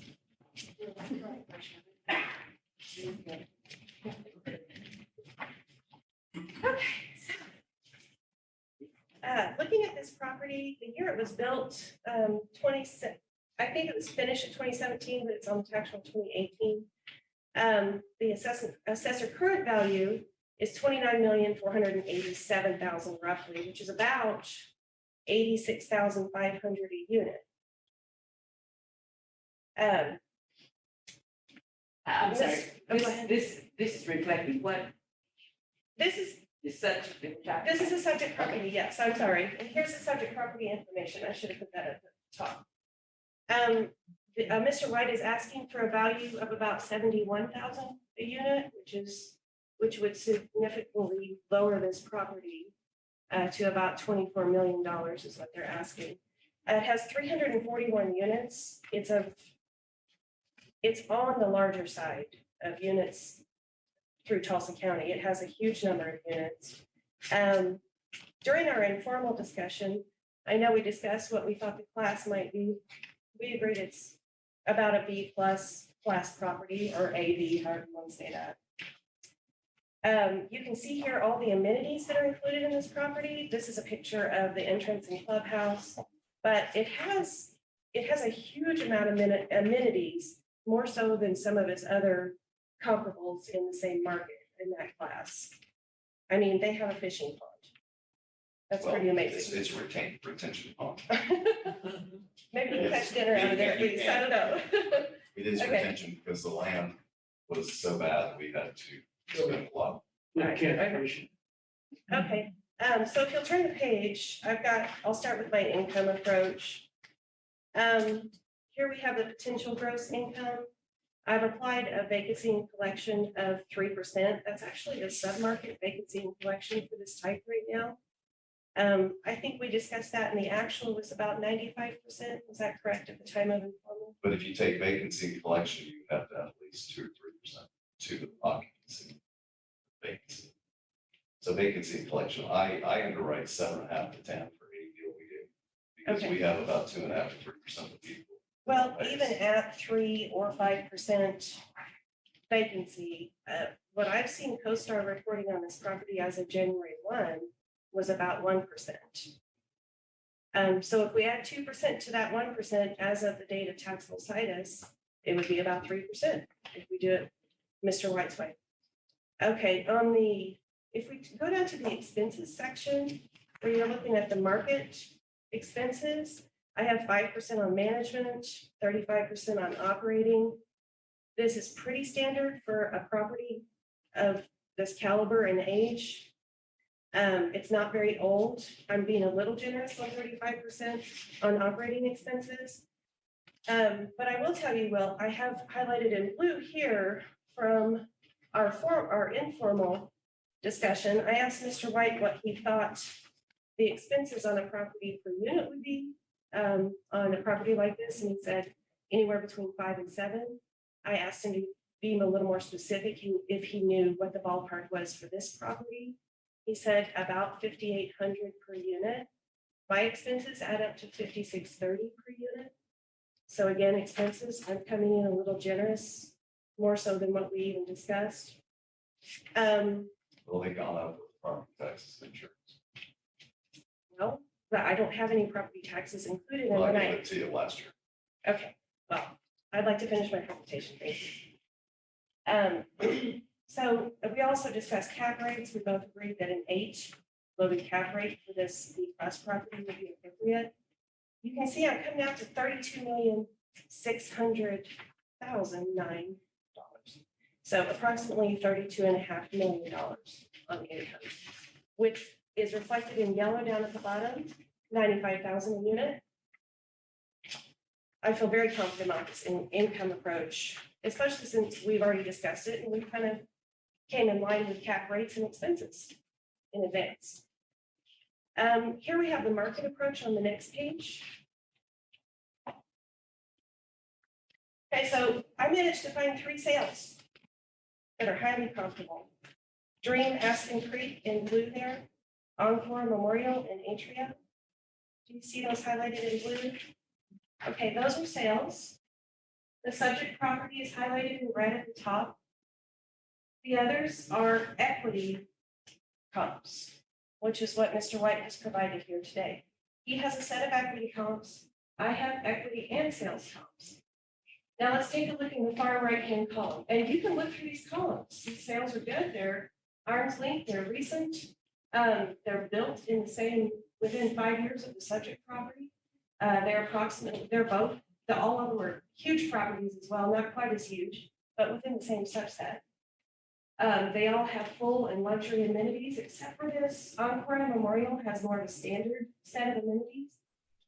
Look at what we're coming in per unit price on these sales. 86,500 for the subject. The sales are coming in at 122, 103, and 115.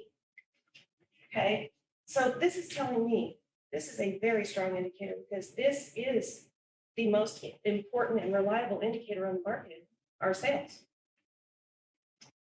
So if you look at my equity comps here, my set is a little bit different than Mr. White's. I have a few different properties, but they're also coming in 103, 119, 91, 107. We have 2 coming in at 91,000, but these are both older properties, about 10 years old. If you flip the page, do you guys have any questions about that? If we flip the page, I made this handy dandy graph for anybody who reads things better by looking at a graph. Okay, so these are all those same properties in green and blue. Blue are sales, green are equity comps. Red is my subject. So see where my subject's lining up with my sales? The dollar amounts across the bottom here. There's 100, 120,000. Here's my subject.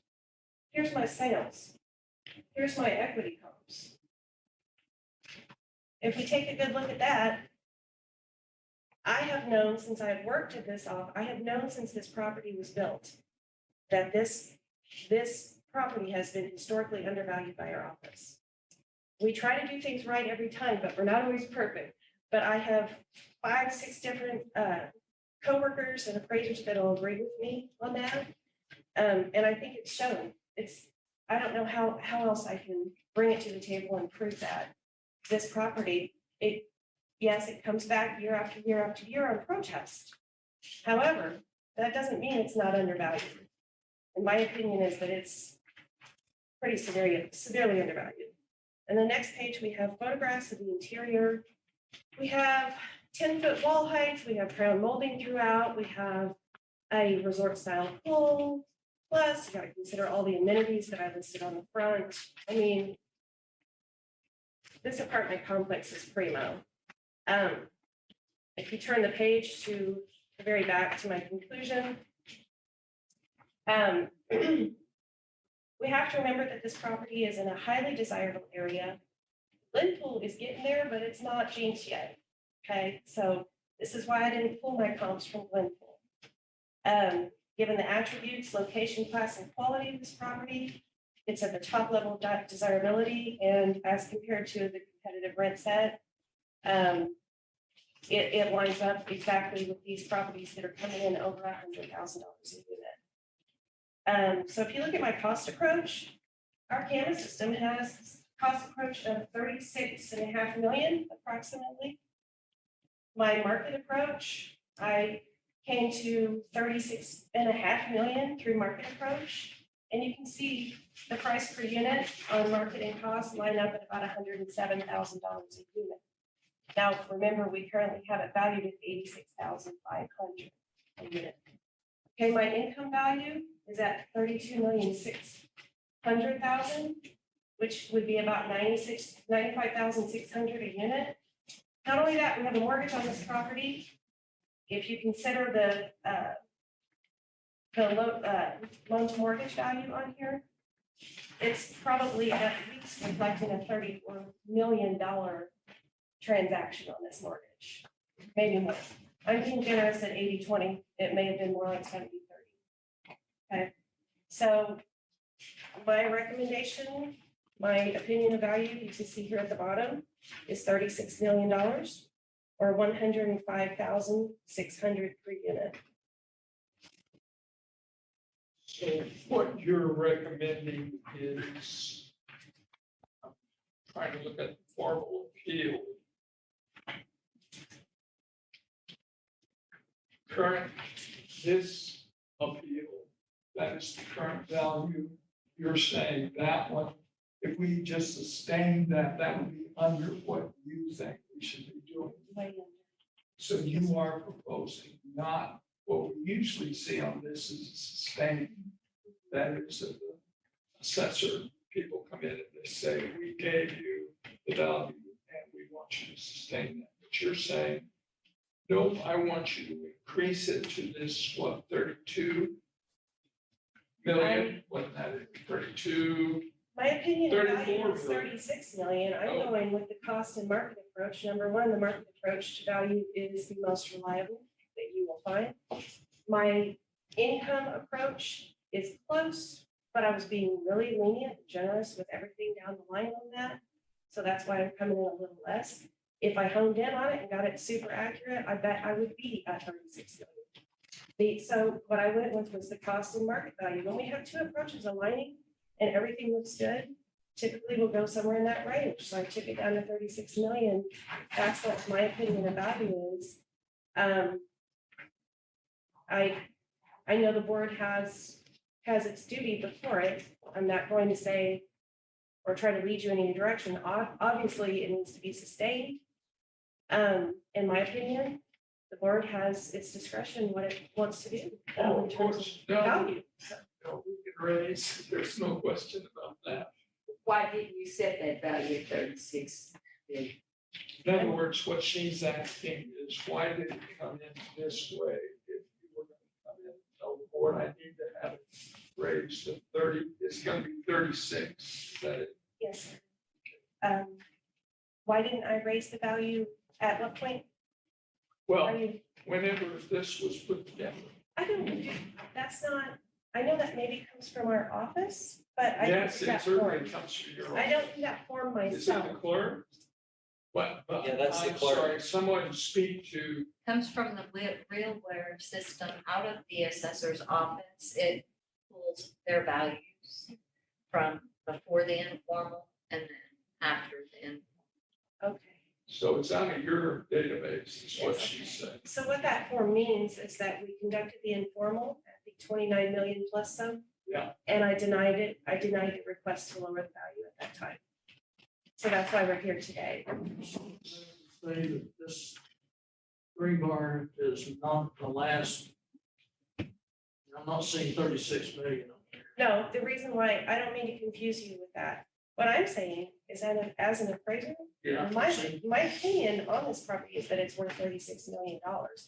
I'm But not it's on the saying road at 29. it's already, yes, sir. I'm saying it's been historically undervalued. That's been known to happen. It's not, like I said, we're not perfect that way, but it's hard to admit it, but it happened on this property. It happened, unfortunately. And I'm trying to, the only other question I'm trying to get straight before we let you guys talk some more to each other. Did the board set this one last year? Did we set the 29? Okay, you did lower it hair last year. I brought it back up. I brought it right back up in the fall. Because that's our prerogative to do that. If Sure. because we'll go in and do our due diligence. We'll look at what the board lowered it to. We'll look at current market conditions for as of the next year's taxable situs. And we'll do our income, we'll do a cost approach and a sales analysis on it.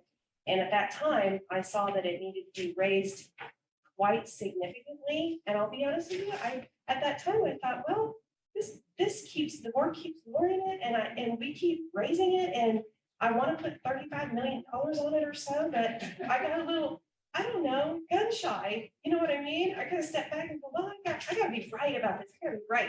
But in doing my research for today's presentation, I dug in hard. And I feel 100% confident I'm right about value of the property now. I'm just trying to understand that, looking at his spreadsheet. What he is saying is this is where the board was last year. We put it at 26,768.5. That was us. Yes, And what you have on this is where you raised it after January. yes, I raised it back up to the, But you Value want was- more today.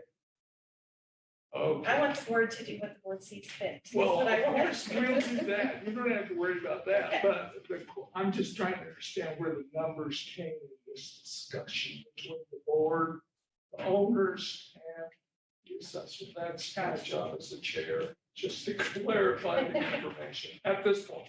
I understand. Okay, now, questions? Yeah, With all of these numbers bouncing around, right now it's on the road, 29,487. Yes, yes, sir. but that was her action, not our action. That's all I was trying to clarify. Last year, the board set it for this 26,768.5. Well, and the strange thing is that the market has changed dramatically during the last year due to COVID. But the thing with apartments is they've been flourishing, they've been thriving, they're on wait lists. The demand is so high this last year because people are losing their homes, unfortunately, and sadly. But the demand for apartments is so high that it's driving rents up. Occupancy is all-time record high. When I flip through and look at properties like this one that are still in the range of affordability, but really, really nice to live in, these are performing outstandingly. I mean, they're just doing fantastic. They're not having a COVID problem that I can see. Even I've talked to several tax reps that agree that apartments are flourishing. Take me by the hand, lead me out of the wilderness. Okay. Previous market was 26,768. That was the taxable value that the board lowered it to it last year. Okay, that's what I'm That saying. was the fair market value, not the tax. That was the fair market value. Yes, you're right. But now it's at 29,487.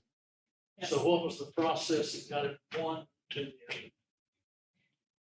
That got it from the 26 million to the Yes, to the 29 million was that, okay, so in the fall, we go through all the accounts that have been lowered, whether it's due to lowering it at the informal level or the formal level.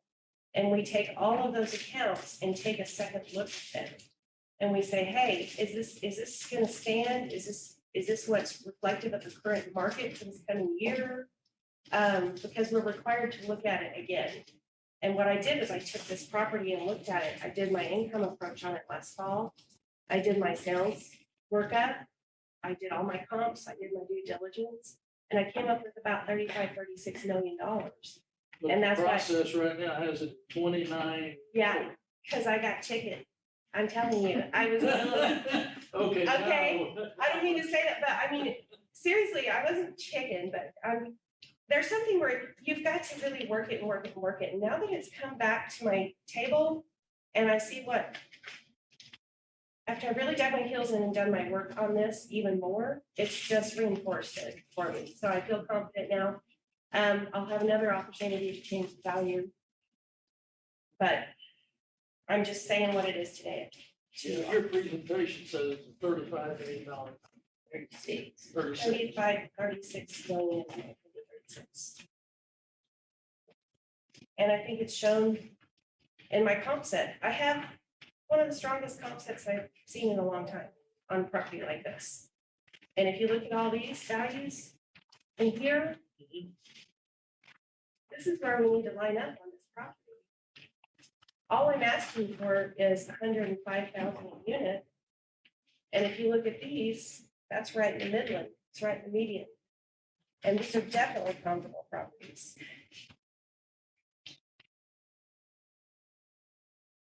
Board, how do we get off high center?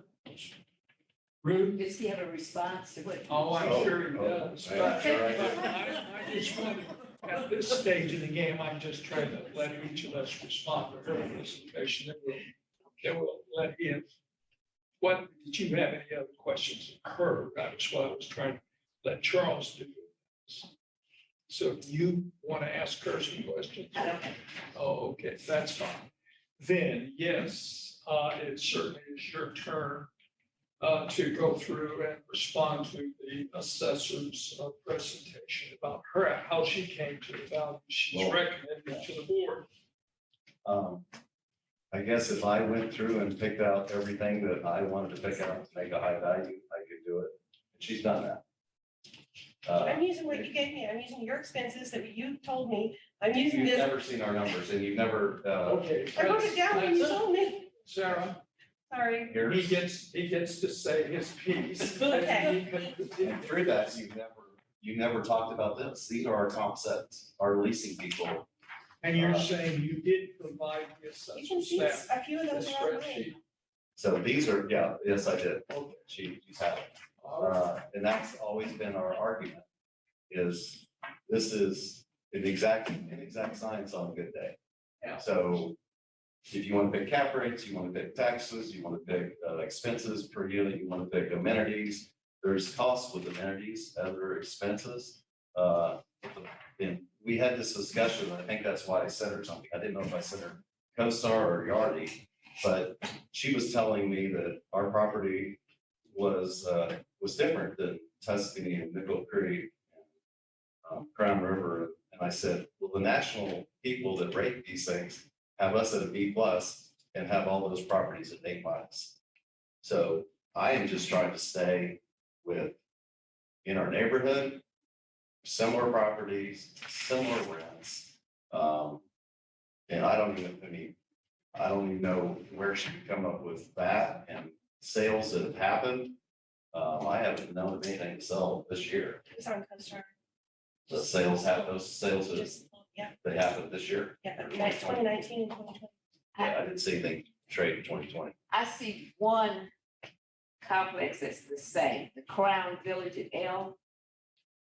Yes, Now, you have it at 73 and some per unit. You have it at 91. What is the difference there? That is the assessor value per unit is 91,000. I don't know where he came up with 73. It might be a different source. oh, it was off your website. This is what we have. That's what they're assessed at. How would that relate to what the board did last year? Is that how that number? Unless you changed it, you had to change it.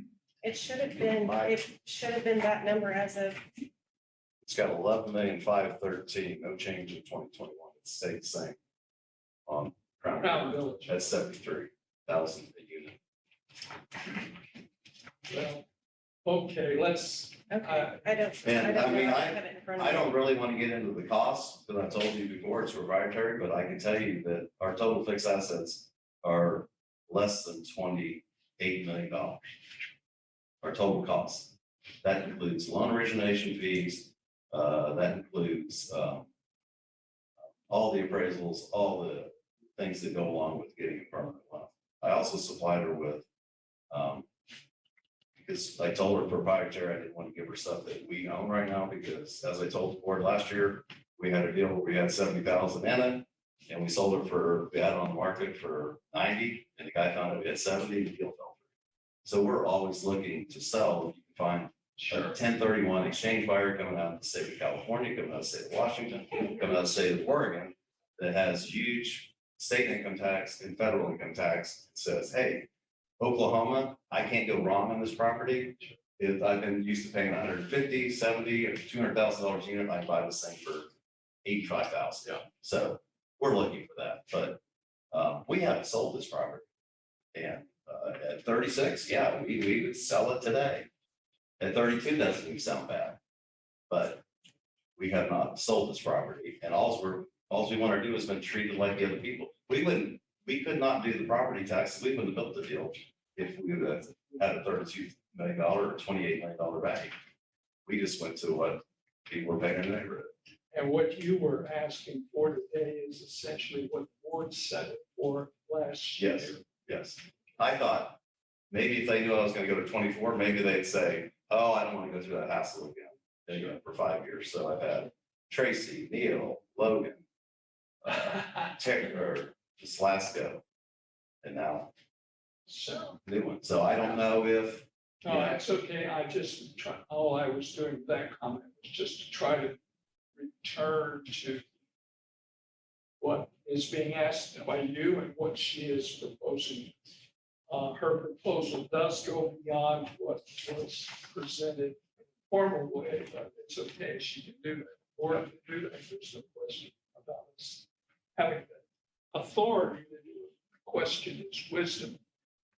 Where are we on this one? Well, I just want to say that looking, when I asked for the comparison, it is a different complex. One's Crown Wind and this is Crown Village. okay, I don't know.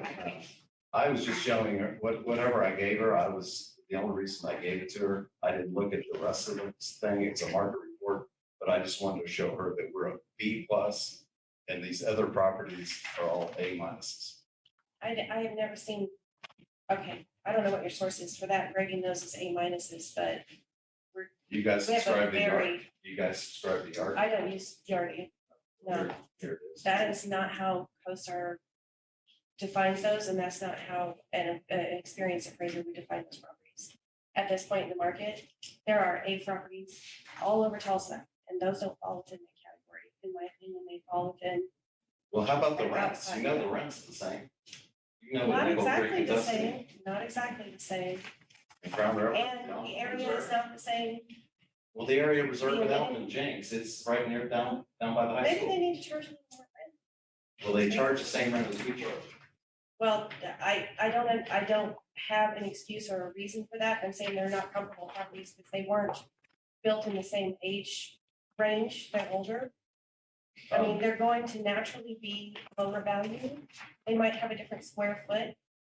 They might have a different unit mix that causes that to happen.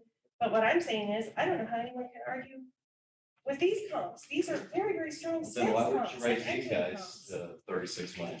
Well, I guess maybe we need to look at them, don't we? Wouldn't make it Um, a chance to read that. The reserve at Elm was built in 2014, same architect. If you look at it, it's a spitting image, or it's in Jenks. It's in a really good location. And ours built in 2017. They're on the tax rolls. They did raise them, but they're on, now it's $73,000 a foot per unit. I just don't get how you can put us at 86 when you have them at 73. Same property, better location. Would you agree it's a better location? Closer to the high school, Not closer to necess- downtown Jenks? Not necessarily at all. Okay. I find it surprising that at least you don't have one in common. You have my income. It's your income, it's not the income. I don't know how we could be in more agreement on the expenses when you told them and I put I them told you in. what the expenses were. They were 55, 75 per unit. Yeah, and I put in a little Yeah, more. then you use a 1% or 3% vacancy. You could not underwrite a deal at that anywhere. You have to use a vacancy collection loss of at least 2.5 to 5%. Okay, You so realize you how put many people 5.5% pays rent? And you add on. vacancy. If I adjust that vacancy by 2 points and bring it up, it's still gonna put this property at $94,000 a unit on my income. Let me ask a couple of questions here. The market approach that she presented, we don't have quite the same property in one case, but I was curious, just do you have any sense of the ones that she presents as the sales? I've never seen them. They didn't splice with anything. Okay, but what I'm saying, just in terms of the business that you're in around here, do you know of any ones of those or? You have to tell me which ones Oh, they are. okay, I'm sorry, Dream Aspen Creek or Encore Memorial or Atria, Yeah, I can comment on Dream, okay, Houston developer, home builder. They were having problems. They tried to get us to buy land around the Warren Theater. It was out there. And they got a fish on the line and they sold it. sure, okay. And are, So they didn't. we would like to find the same buyer, but what happens is, you'll see it, that once people buy, they don't buy again. Okay, Because they get a year and then they get a tax increase generally because somebody sees the sales price. that's right. And all of a sudden they're like, wait a minute, what's going on here? I thought I could underwrite 40. The broker tells them, hey, your unit expense are gonna be about 43, 45, and all of a sudden they're at 55, 75. Sure. We've had that story about brokers before.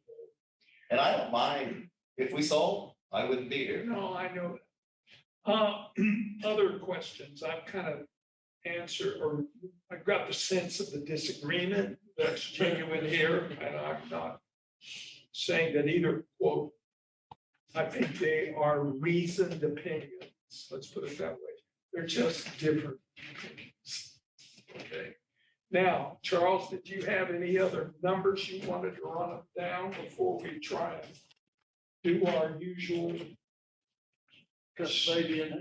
Yeah, or whatever, I mean, our Solomon, that's the Solomon solution. Sometimes we come up with other metaphors. Well, my scribble between 26.7 last year and 90, or 29.5 this year is 27.6. Okay, that's one way to go, but you wanted 36.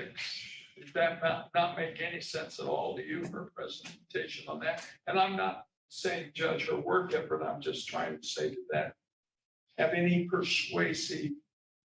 Well, there's a bunch of just plain old arbitrary here. Yeah, that's right. Okay, feel strongly at both ends of the spectrum.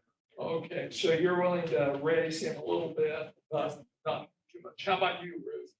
Where are you coming on this one? Thank you. Both have presented very good cases. Again, I'll say my quandary is that we don't have anything that we can really compare. The ones that you've given us do show, and I'm gonna say you, they're later buildings. The 2015 is, I think, the latest. So there's the That Crown. Grandview Heights. Yeah, Grandview's of 2015 and Crown River's of 2017. In my experience, 10 years or 5 to 10 years, it's not much difference when you get into buildings that are built, pre-2000 or even now 2010, that's a difference. And I think that's kind of where, it call it 12 or 14 years, probably properties go from A to a B. And then another 15, 20 years ago to C. So your 60s and 70s were usually Cs, and 80s, 90s, Bs, 2000s are still As. You made a remark, you said you don't really want to give out the actual, Right. but you gave us a ballpark figure. What was that? Our total Is it fixed out? assets, 26. Our carrying, our value on our books is total fixed assets. So this is.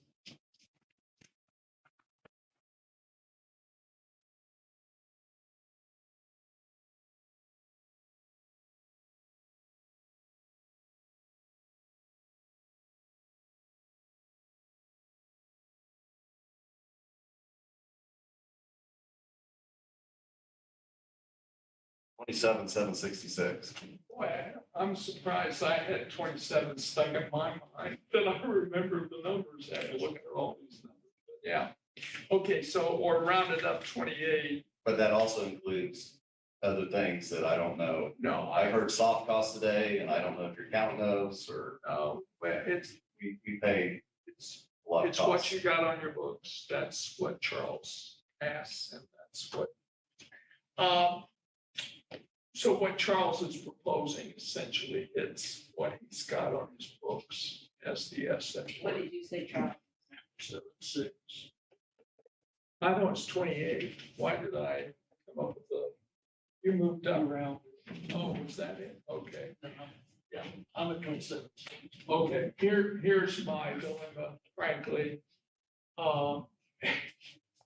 Just you guys need to be very independent here, each of us does. I was a little more persuaded by what workup she did, that maybe we have been,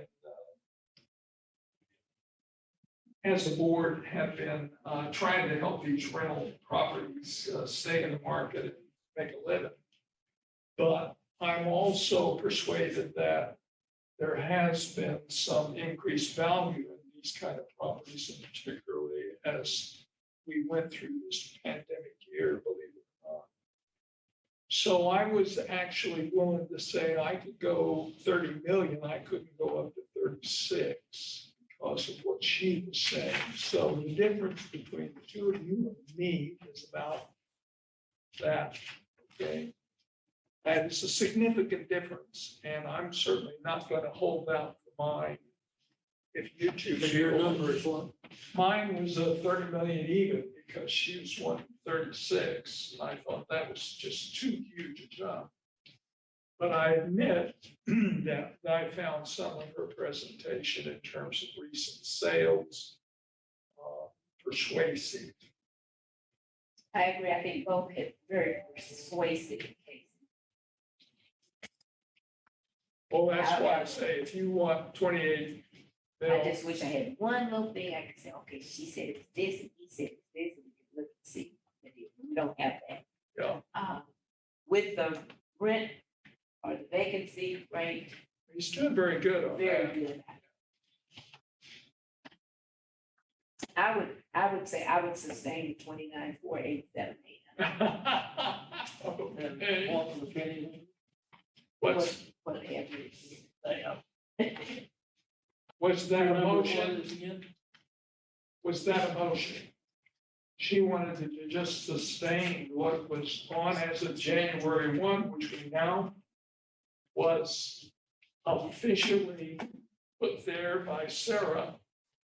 You And sustaining 29,487. That was my proposal. Okay. where are you, Charles? I would line up hybrid. Okay, make the motion to sustain, because that's what you guys are saying, essentially. I move that we sustain the value at 29,487,800. Second. It's been moved and seconded to sustain the value as of January 1 of 29,487,800. The board will vote as the roll is called. Dr. Ketchel, Yes, Mr. Vanderwilling, Yes. Ms. Gaines. Yes. to sustain. All right. Well, see you next year, probably. Well, if we can pass the rent increase on, There you go. it just costs every tenant $10 a month. Goes to what? $10 a month if we pass it, then I don't know what chance of choice we have. Basically, raises $40,000. So 340 people, $10 a month. Well, that's one way to do it. I'm headed to real life. This sounds. Wrong. Thank you. You're welcome. Hey, John. Tell me we have an agreement on this last item on the agenda. We do. Do we? Yes. I thought maybe we did. I didn't see any protests. All It's a separate right. property that It's us. It is a property that we have come to the conclusion wasn't really taxable, or the improvement wasn't taxable for 2021. So it's being lowered back to land value. All right. Now, let me read it. I need to read it out loud, so she's got it on her tape here, and then you tell me what the agreement is. This is protest item 1287. And it says here that this is the property. Oops. Located at North Mingo Road East. It's on for the assessor's previous value of $2,255,000. $35,000. They're proposing to leave it at that. The initial appeal, he says that, whoops, didn't give me a number, but anyway, the building was completely vacant, 1/1/2021, and tenant space lease commenced on 4/1/2021. Tenant is in the process of working with the city of Tulsa and getting a certificate of occupancy. We are unable to lease any space during the 2020 calendar year. All right, what was the agreement that you reached? The reason they weren't able to get the, or took them a while to get the occupancy permit, the water permits wouldn't pass inspection. Basically, there was an opportunity to lease the property in 2020 as of January 1, 2021, because the building had not passed inspection. We're going to lower it back to land value only for the 2021 tax year. We'll look at the building again for the 2022 tax year. So the value of land value is, let me make sure I get this right. It is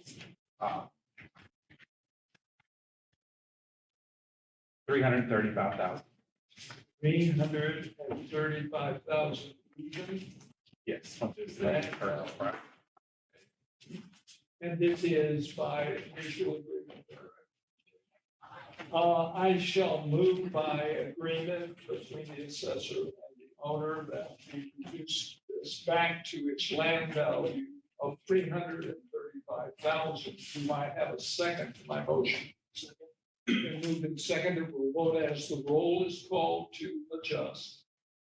Dr. Ketchel, Yes. Mr. Vanderwilling. Yes. Ms. Gaines. Yes. So ordered by action of the board. I believe that was the last item on our agenda. So is there a motion to adjourn? So moved. Second motion. It's been moved and seconded. We'll vote as the roll is called to adjourn. Dr. Ketchel, Yes. Mr. Vanderwilling. Yes. Ms. Gaines. Yes.